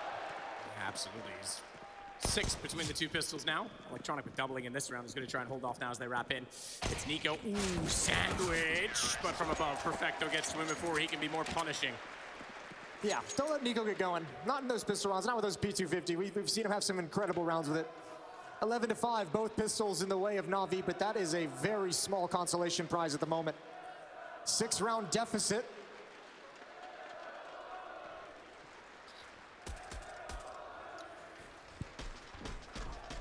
Round deficit, but again, you can't ever really rule a team like Na'Vi out. Hasn't looked their series so far by any stretch. We did see a little bit of a late charge on Inferno. We saw a good start here, but then it was shut down completely. CT side, however. Tell you what, for a team G2 that came in with new in-game leader, new coach, new star player in Monacy as well, there are a lot of moving pieces in this squad. This has been a phenomenal series from G2. Been very impressive from the preparation and the tactics on Inferno, success on opening kills and opening duels, and just some of the incredible individual talent that we've seen. They're looking dangerous as they've got the red carpet to the grand finals of IEM Katowice laid out. They just need to walk it those final few steps. That would be Alexi's almost overcome if You consider that Ents, as we mentioned, beat Navi before on this map to get to the finals, and then were absolutely obliterated by Astralis at the tail end of their era. Boost in mid, they want to see above the smoke inside of Connector. It's Nico that has the vision on a Deagle, of course, with this position. Yeah, give him all the time. The mini-op, the op light, whatever you want to call it, Nico can deliver. So patience for G2, there's 30 seconds on the clock. Haven't found any of those picks that they would have liked. Boomich gonna be forced back a little bit. He's gotta be careful. Electronics' attention is now split. Simple, gonna hold the line with the USP. Great headshots, a fourth added onto it. Let that man go for the ace. Boomich will clean it up at the end. And Simple shrugs it off. 11-6 in the favor of G2. Get the FAMAS, all 4 on the USP. You're absolutely right. That is the accuracy you'd expect from him. And that will put him in a great position financially as well. He has 7150, just so stunning, isn't it? Takes down Modesty, a little bit more effort into that one, but then turning around, no mistake at the last as well. Yep, done. See a Hunter?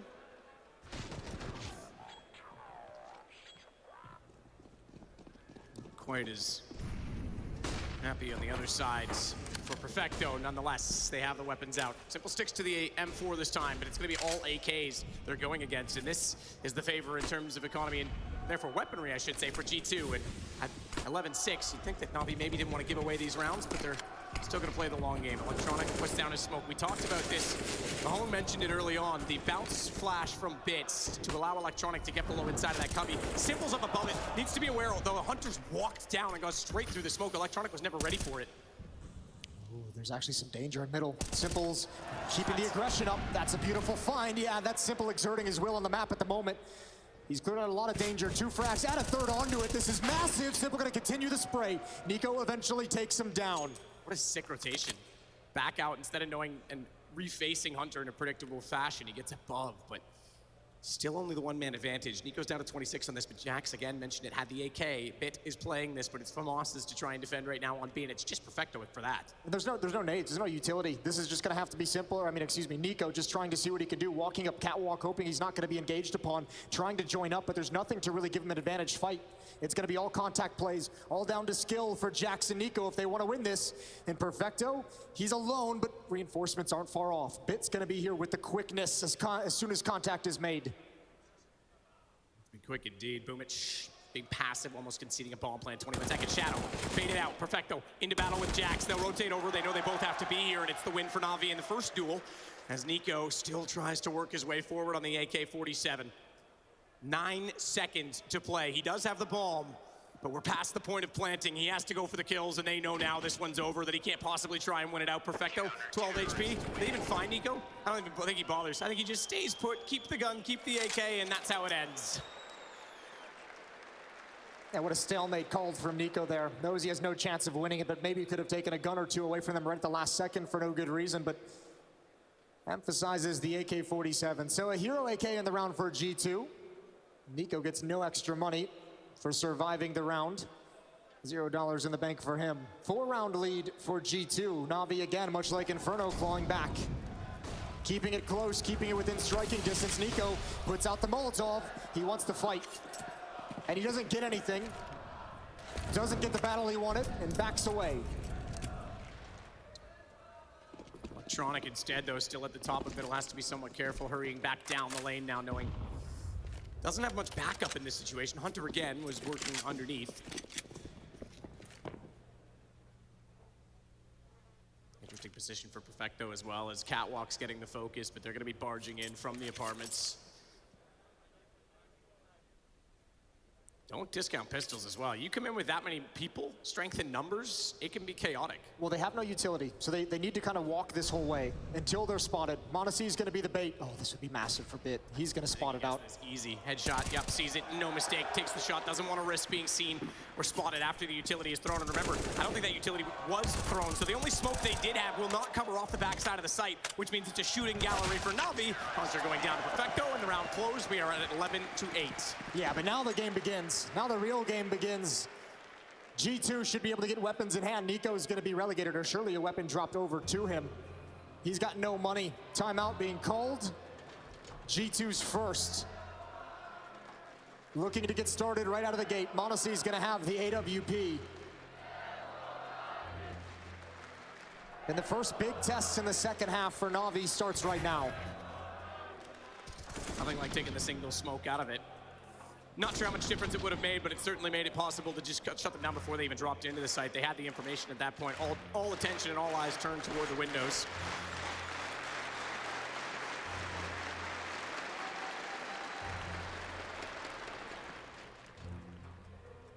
I want to see AWP. The only one on the map right now as well is Simple, seemingly content to stay on the rifle. They'll leave Perfecto to be the one on the AK-47 as well. I think Simple's really enjoying the mobility the M4 can provide and the different dynamic fights he can take with it over the AWP.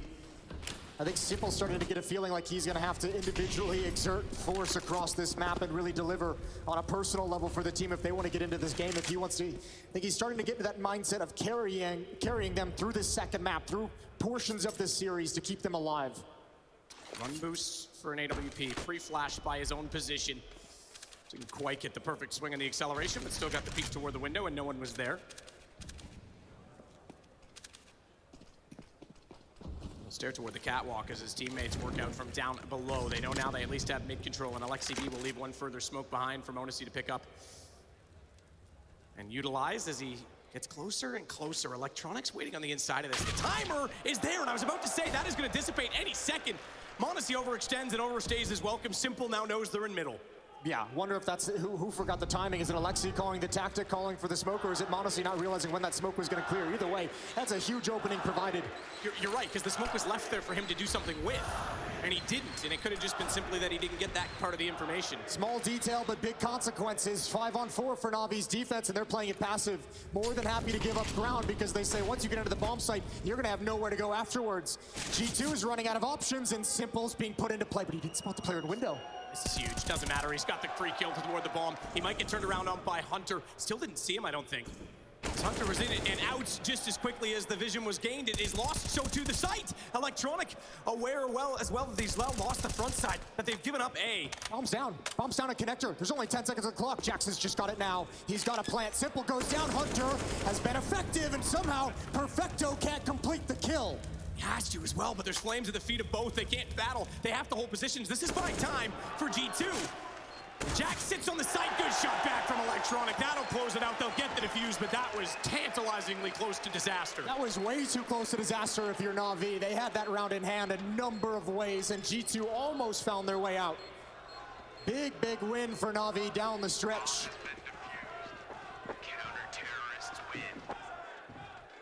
Three kills in a bomb plant, though. G2 is going to be happy, especially considering how the round started. A freebie onto Monesi. Na'Vi just 2 rounds away. And right back in Mirage after a lackluster opening half. The defense is starting to look strong, and that's the energy you need. Simple providing leadership in and out of the server. And that's the response you want. Get inside their heads. Get this momentum swung in your favor. They've yet to have a late lead in the game. Again, we mentioned actually got the bulk of the majority of rounds after going down 10-2 on Inferno, but it was too little too late. This time it's not too early, I'll say that at 11-9, but gives them a much better chance. Alexi B already tagged, he's on 6 HP, has to back off the position. And that's again toward middle where he and Monesi are setting up and trying to figure out the grenades, try and figure out position. He'll hold at the top side of the boxes and look for a late pick. Look for him to just lurk. On the HP that he has, just wait for an opportunity created by space on other portions of the map. G2's realigning. As you mentioned, Alexi's gonna chill and lurk. Nico, oh, not able to find anything. Smoke clears, and Boomich doesn't lose focus, knows the danger, the possibility of it. And this is the position of Simple, gonna step forward, sees a bit of utility. When that plumes, he can address elsewhere, another location. Flashbang in. Waiting for the attack. Boomich close up. Where's the peek from Simple? He's picked off Hunter. He knows they've gotten to Tetris. So he swings out to complete that sweep as Monesi gets the shot back on the AK. Couldn't find the third. He's the only one left, though, as Bit finds Alexi B. A 3-on-1. We've seen this before. Although this time, he does not have his AWP to work with. He does, however, have the bomb. And they are traversing very quickly toward his position. Bit holds his nerve and holds the angle. It's now going to be a 1-round difference at 11-10. Good hold from Simple. The op shots towards the top of A ramp really took the sting of that hit away from G2. 10-11. Just solid shots from Simple, not the flashiest, but gets the job done. And Na'Vi now starting to string these together, starting to build some momentum. We talked about this as well on Inferno. It never felt like Na'Vi in that comeback really gained control of the atmosphere of the match. Here on Mirage, that moment is building. Na'Vi is starting to look real tough to break through. Their defense is holding strong in every situation that's been thrown at them. And here's one again. This time, it's only Perfecto. He's the only one really defending this B bomb site. Bit has just arrived. It has gotten there just in time, but Hunter's sneaking up. And I think Perfecto's preoccupied, knowing that he was the only one there. No one's even considered the possibility of Bit. He's in a tough position because they'll be able to wrap and swing, but he seemingly has shown up again. He's gonna hold his nerve once more, but they are swinging still. Nico on the AK, gets the re-peek as well. They tried to swing it back, had to play the right side peek as he was close to the pillar, but Simple sneaking with the AWP. Bomb goes down, he's not down, he's gonna work his way in, and Boomich has the angle in the position, he gets both instead. Simple never needs to strike, but we've got a tie game. Yeah, it wasn't just that, but Simple's arrival allows Bit to address different parts of the map. Simple gets there and he says, I've got the angle for market, no one's wrapping upon you, don't worry. Hold on, just stay at the corner. That buys plenty of time. Even with Perfecto going down, yeah, Bit and Perfecto, he lost a little bit of focus on where the attack was going to come from. That B hit just took a few seconds longer than he expected. We're all tied up, Matt. 11-11, second map of the semifinals. And it feels like Na'Vi, for the first time in this series, has truly arrived. Yeah, taking, I mean, obviously dominant so far in this half, yet to drop a round. They go on a 7-round spree. They have conceded bomb plants in the last 3, so money very well established with the lost round bonus for G2, but you're right, they're finally stringing it together in a way that hasn't given up much to G2 or Scrappy and getting there. Modesty, great shot. The quickness is just incredible as he takes down Simple again. Ooh, this is dangerous. Nico again inside the smoke. Boomich's attention is going to be drawn elsewhere. Great hit from Jax. Opening provided, space created. 5-on-3 for G2. How much can Electronic whittle away? Can this retake in this round be possible?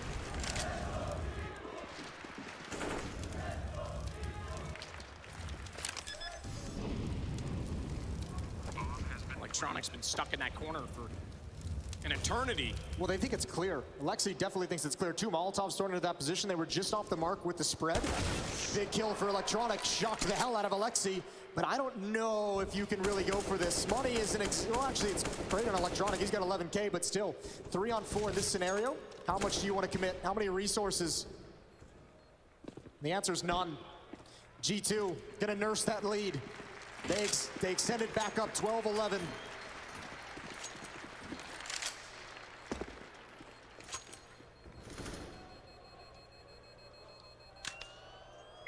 Never conceding the lead, they get one. Their first of the half, but one back. As you say, the money's not at all an issue, but still playing the long game is Na'Vi, knowing as well that this will take one round off of the loss bonus that G2 has accumulated. And we'll get the op versus op battle everyone, I think, has been dreaming of. If only more recently than not. Each side has their star in the role, and it's so weird. I'm talking about Modesty being the star right now. Let's not forget Nico is in this game. Yeah, we haven't had to say his name too much, but I think it's probably a relief for Nico. There's the, oh no, he's pinned down. Hunter might not want anything to do with it, knowing who it is, but actually, he's gonna come right back for the fight. Simple has got to make himself as small a target as possible. Flashbang is out. Hunter is so dedicated, and he's got it. He's rewarded. And a 2-man lead again in the round. Perfecto to hold the line. I think Simple was hoping the longer he stayed, the sooner that Hunter would have figured he'd already left the position, but he gets caught in the last second with the pistol. Perfecto, however, is holding the line. Boomich and Bit's on the flank. There's no one coming from Market. There's no one coming from the checkers position. Hunter taking out Perfecto. Bit's a little bit late, a little bit tardy on the position in the take, as the smoke down is also going to make things more difficult, but Nico is well aware that there's likely going to be someone arriving soon. He'll take him out, and it's all on to Boomich. 1 versus 2. Big man's got moves. Gonna try and go for the jump, no mistake on it, and he gets up to catwalk instead. Jumps further forward before he's heard. He's not yet aware of this. He's gonna go for the bomb plant, back exposed. Nico's low. Boomich has clutched one back already in this game. Starts it off well. Nico's the one that killed Simple. Surely he has to be aware that he was up toward the position, and he certainly is. Calm, composed, and Boomich will make it 12-12. You gotta give a shout out to Boomic from the first map that he had. Such a tough map on Inferno. This is 2 huge clutches now provided on Mirage. 2 1v2s delivered for the captain of Na'Vi. I almost think Boomic baits the shots toward jail to say, I don't know where you are, but they knew he killed Simple as soon as the communication came in. Bang, dead. As soon as they realized Boomic hasn't made the connection that Nico is up top, he says they say he's killed. He's in halls. He's in halls, peek up. Style points for Boomic. You're right, no mistake on the jump. He gets here so quick. It's not even a thought in Modesty or Nico's minds. And Nico long been praised for his game sense. Couldn't read that one from Boomic. And just a calm fist bump in the air as he ties him up. It's 12-12.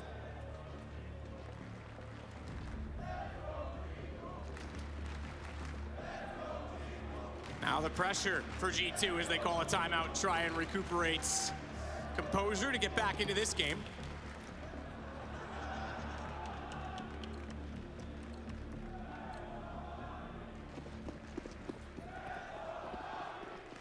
Guns on either side again. G2's got a good amount of cash as well. Navi's gonna have to burn through a few of their buys. This isn't gonna be an easy victory for either one of these teams. Round 25. No one with any significant advantage quite yet. That's what the battle for is at the moment. Who's gonna gain the advantage down the final stretch of this map? Run boost again from Odyssey with the self-flash. We've seen this before already. Same thing, gets him behind the box. That's a play designed just to negate any AWPer who's holding the corner on Catwalk, which Simple does enjoy doing from time to time. Hasn't had to encounter it just yet with that run boost. It's in that position this time, though. So much credit going to Boomic in the previous round for the clutch. But let's not forget, Perfecto bought so much time for Na'Vi. The glue players that the desk mentioned, the players outside of the stars delivering here at the end of Mirage. Spotted, Nico spotted the shoulder. That's why they're nading in. They're putting everything toward that window position to make Electronic have to reconsider, relocate. That also means Nico thinks he's clear to go because they know he's pushed back, but they didn't know about Bit. It does not matter if Alexi Beacon in the shots instead. Perfecto. I'm up to the name, my friends. Gonna have to. No, he's gone. Bonus, he's already got him as well as Jax coming down. Electronic removed. Boomic. He might have the big brain, but this time I don't think he's got any chance of using it against 4 players. He's gonna have to hold on to the AK-47. And once again, Na'Vi get close, but they do not get 1 round ahead. Yeah, Bit couldn't react fast enough in ladder room. Too many players go down. That's 2 rounds in a row. I just kind of brought it up. Perfecto in the previous, the hero buying time. A 1-man army to hold on the defense of that B bomb set as long as possible. Too much to ask for him to do it twice in a row. This time, G2 find all the kills, all the players rotating over to assist him. Just fall. And every time Na'Vi close the gap and tie things up, G2 win the next to extend, just keep that lead at 1. Money as well for the Na'Vi side, but I think this might be the final buy. G2 are gonna have him at a really strong position. If G2 can win this next round, things get exponentially more difficult for Na'Vi. So frustrating. They did so well to bring this back. I mentioned 7 rounds in a row, and they just can't get that one to get ahead. Yeah, to bring it back, but not yet take complete control of the game, to not yet be able to put yourself in a position to actually win the map. Na'Vi keeps running right into the wall, and it's not breaking. 1 timeout left for them after this. G2 have used 2 in this game.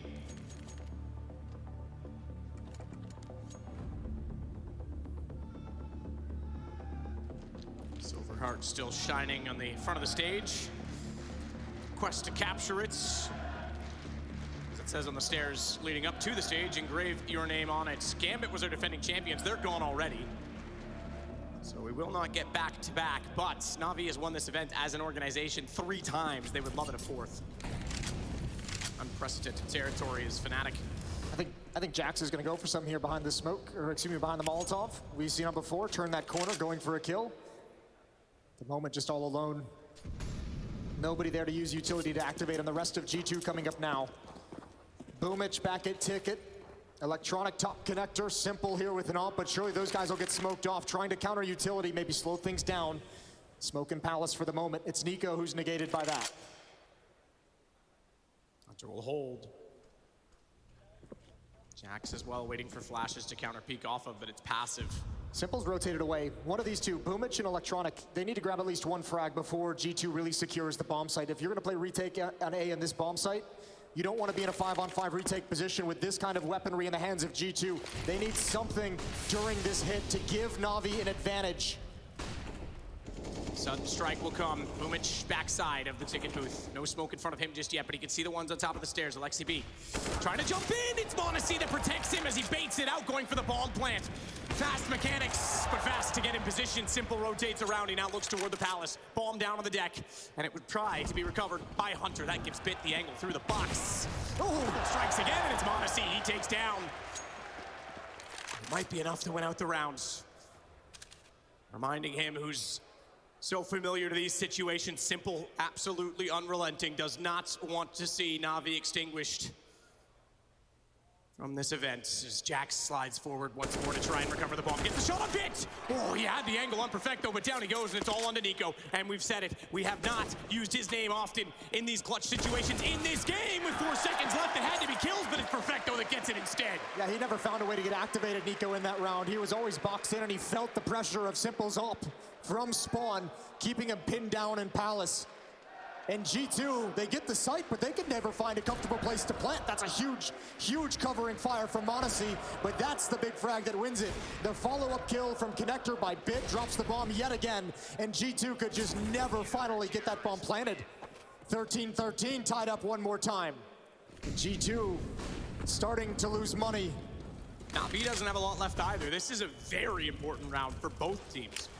Electronic gonna try and flash Boomich in from far. They're already up close. They're fully blind.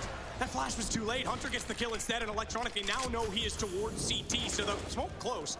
Jax wants to hold off on the wall, and once again, Na'Vi does all the work to tie the game, but not enough to win it back unless Electronic can get an angle. He and Bit converge, and just like that, they steal position in the round. Bomb not yet planted, but Nico forward catches out Electronic, and Bit gave position away inside of the site. He had to go back in behind ticket. No smoke down. m0NESY's able to see through. He's not done there. He'll get both, and it's 2 to go for G2.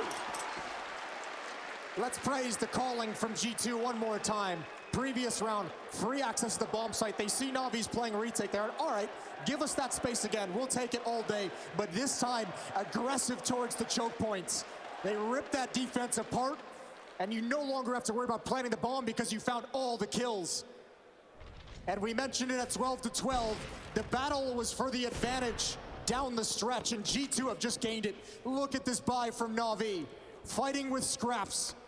The M4 on Simple, the FAMAS on Electronic, those are the only rifles. G2, every advantage, and rinse and repeat towards that A bomb site. Give us the space, we want it. Electronic holding stairs. Simple sprays through to try and cut off Palace. Look at the flames inside of the site. Simple does get Nico, so the spam pays off. They don't have much vision inside of it, and Jax is already really far forward. He's on the CT stairs. It's gonna make things extremely difficult for Bit, who's still unsure. He'll get Perfecto to work with, but even then, Alexi B is able to trade and swing. It's a 3-man take from the connector. Not with m0NESY still in it. Jax wins the first duel. Perfecto doesn't even swing fast enough. Deagle in hand. They'll pretty much have to concede play for overtime point if they don't get the next pick. But Electronic going in, Alexi B, that'll give position and information. Shadow shows, Jax holds, and Boomich will back away. Oh, that's so brutal. I say he's gonna back away. He hasn't gone yet. Doesn't have a kit, so you'd suspect he's just trying to make economic impact here. Try and take the guns down. Here's the AWP, but this is gonna be map and series point for G2. And nothing to fight with. Bit and Perfecto rotating through spawn. They had a flashbang to use on Bit, but I think he lost track of it. Never able to toss it out to set up that retake, and if you don't control CT stairs, that retake is gonna be damn near impossible. 3 rounds in a row, G2 has attacked A. They've won 2 of them. It's given them the advantage, and it might just be knocking Na'Vi out of IEM Katowice. Final timeout. G2, 2 rounds to close the series in regulation here on Mirage. And they've got all the advantages in the world. I think last round's bye was rough for Na'Vi. This one's gonna be worse. They need a miracle.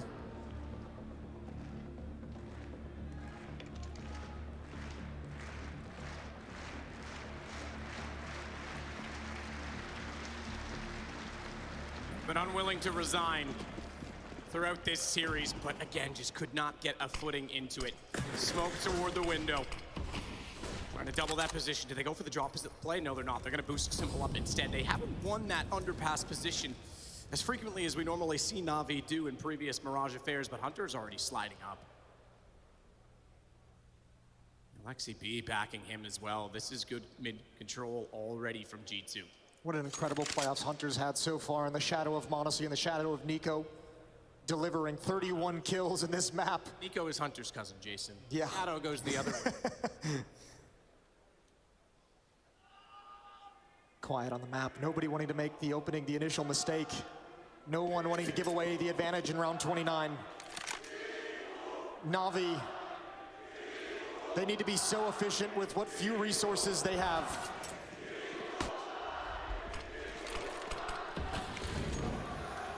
Molotov inside of Connector. They'll go for the boost above the smoke for the AK and try and clear the position by way of firepower as well.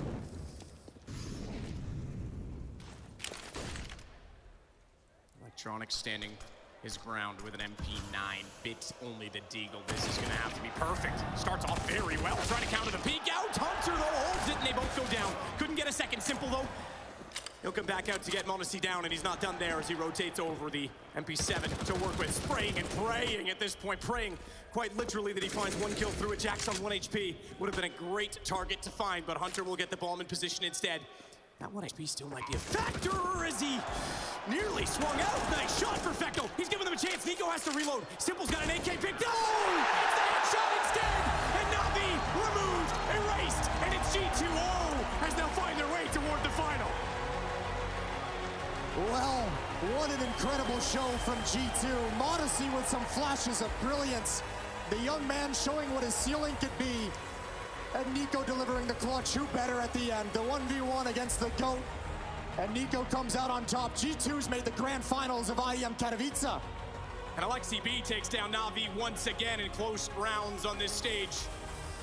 As he did, and this time perhaps even a better chance in the finals. We'll find out who they play as we have Heroic and FaZe coming up very, very soon. And I know there's a lot of hype around that man on camera right now, around m0NESY. But please, Katowice, please give support to Na'Vi. They could have walked away from this event. They could have focused on things outside that are far too distracting. They chose to be here because they, like you, love Counter-Strike, and they deserve our support for an absolutely incredible effort against some of the most adverse circumstances you could imagine.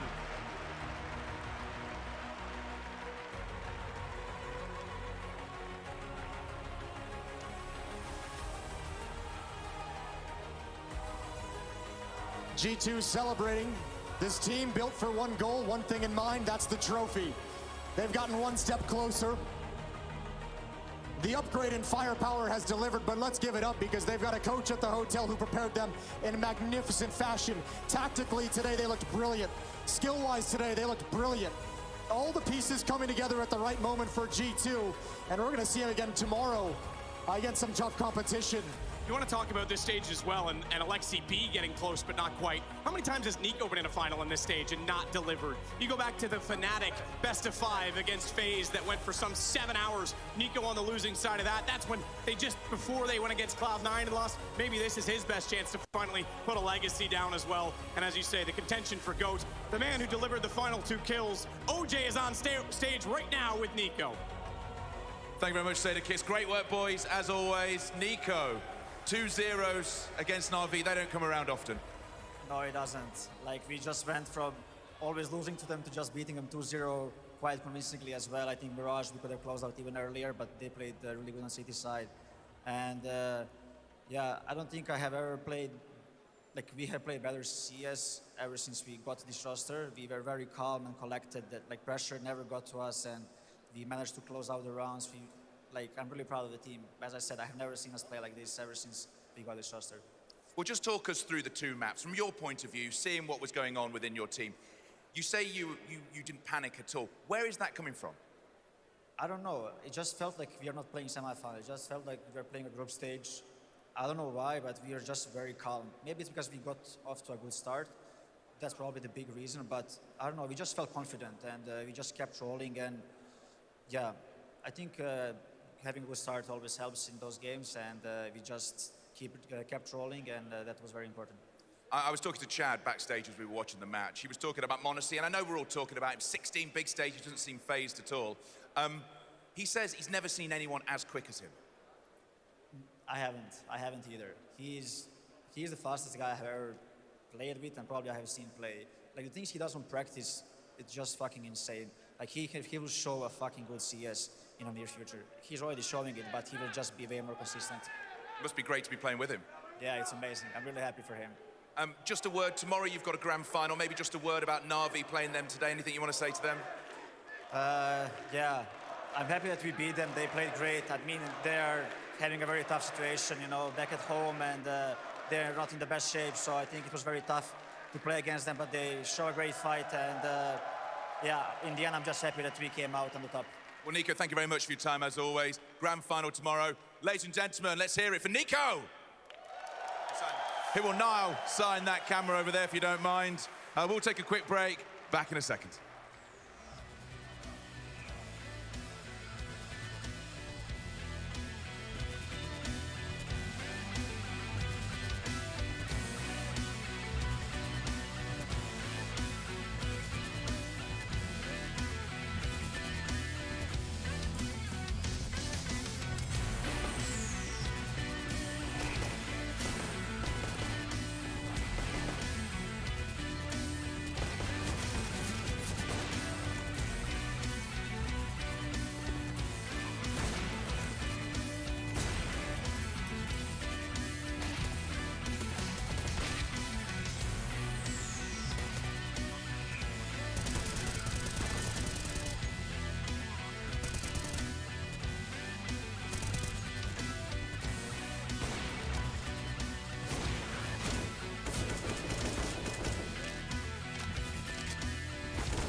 Patching the wound. There's one guy that helped lock this whole thing down.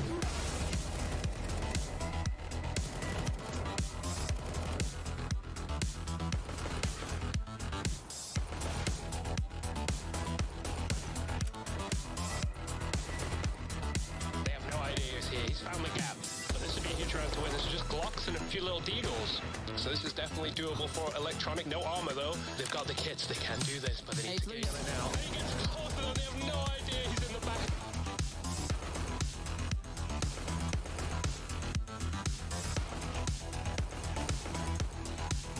Katowice wasn't ready. He could knock Tag off the plant. A double, a triple.